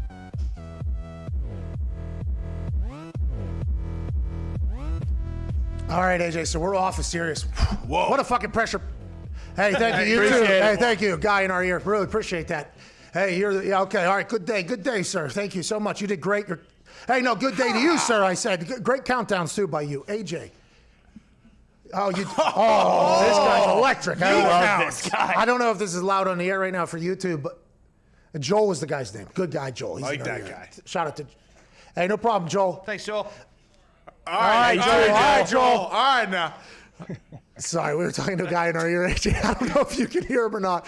I didn't know how long that was going to last, but boy, it's our first day meeting him. We couldn't cut him off. Yeah. Couldn't be like, hey, Joel, we still got people watching the show. We couldn't do that. Nobody else can hear you. We're kind of just talking to ourselves right now. It's kind of a weird situation. But first day on Sirius, there was some, like, they were overhyping our show, I think. Like, they were pumping the hell out of our show being on there. And it was kind of a nerve-wracking thing, AJ. I don't know you to be nervous. I know before your wrestling debut, I was nervous for you, and you felt none of it. I am too stupid, I think, to realize the moment I'm in, and that has been a gift for me in a lot of situations. So it was just, we came onto the show, and the host before us, name's Adam Shine, and he was we didn't even fucking throw to Mad Dog. Oh, the dog's going to be shit. mad. I had enough time, too. I could have definitely done that. You hit the post, though, as they say. When they count you down, you hit it. Seems like right on time. I did. In between, too, doesn't he get the same pub that we were getting? Yeah, but I should have said, like, the man who let me on his channel. Tomorrow. Hey, we can get better. Yeah. We can get better. Yeah. We can get better. We'll do that tomorrow. Yeah. But it did. The way I was introduced in our show was introduced by Adam Shine. As we were putting our headphones in, he was talking, like, as we're going live, and I'm like, oh my God, people are getting an expectation level that I'm not sure we are going to be able to hit. So fuck it. All right, here we go. It was a good day though, fun day. We got new backdrops here. We got some new stuff. We got some new this. A TV screen behind you. Yeah. So Foxy, go ahead and zoom that thing out. We got a TV back here, so that can change like with the topics and shit like that. For the beginning, it's not really just there was a lot of questions on whether or not we should take your painting off or your poster off. I want to let you know we decided against it. Obviously, Yeah. had to keep it. I was just going to say that. Till Mama calls. It's such a professional setup. Everything looks good.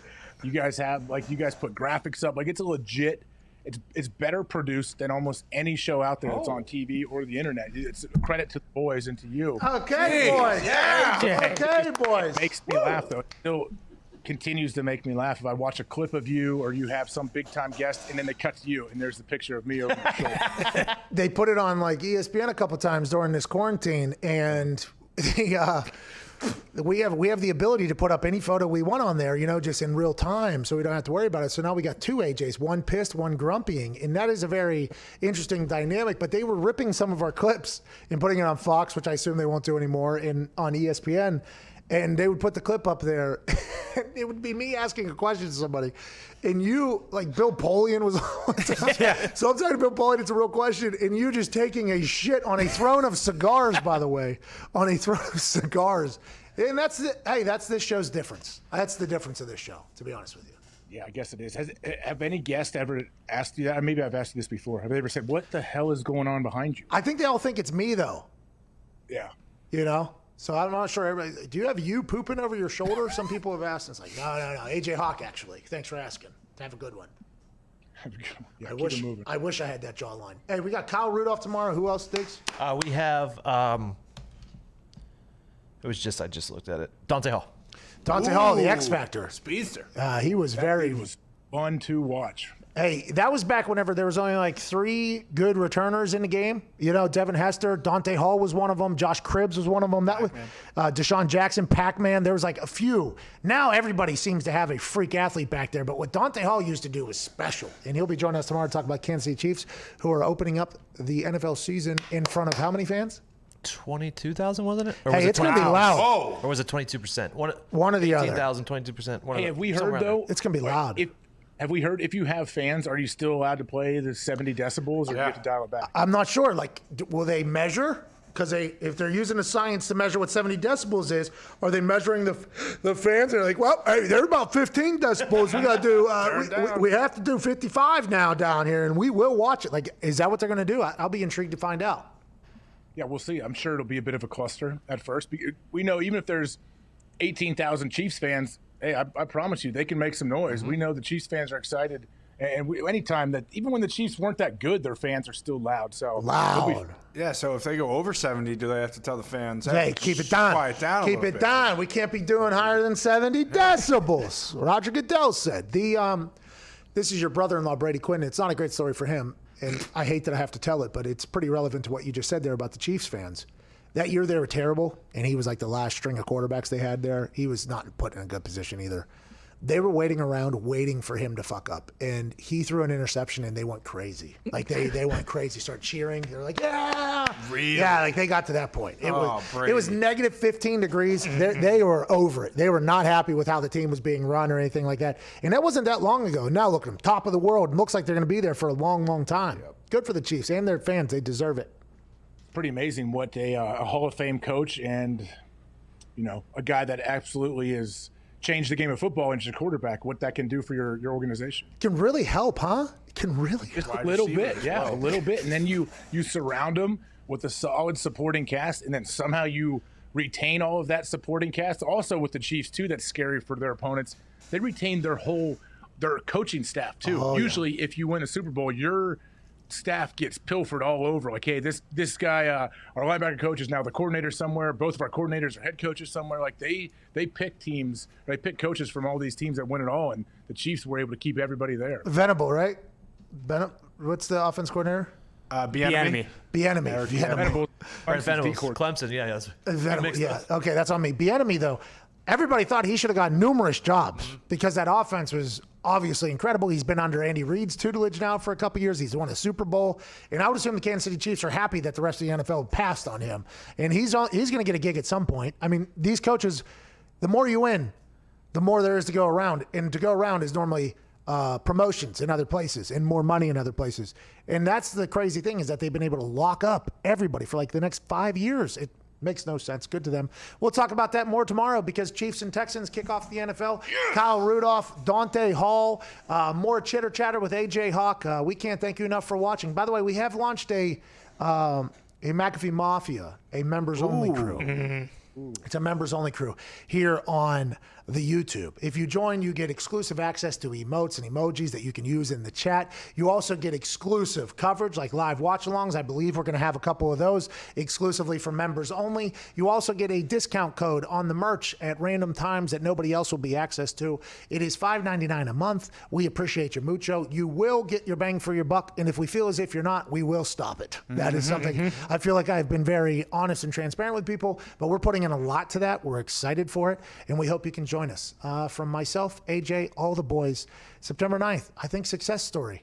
Yeah, we'll see you mañana, noon Eastern Standard Time. We are now going to play a song called Firefly by Jim Yosef. It was a real crowd pleaser as we kind of drift away into an afternoon and potentially the greatest Wednesday in the history of Wednesdays right here on September 9th, 2020.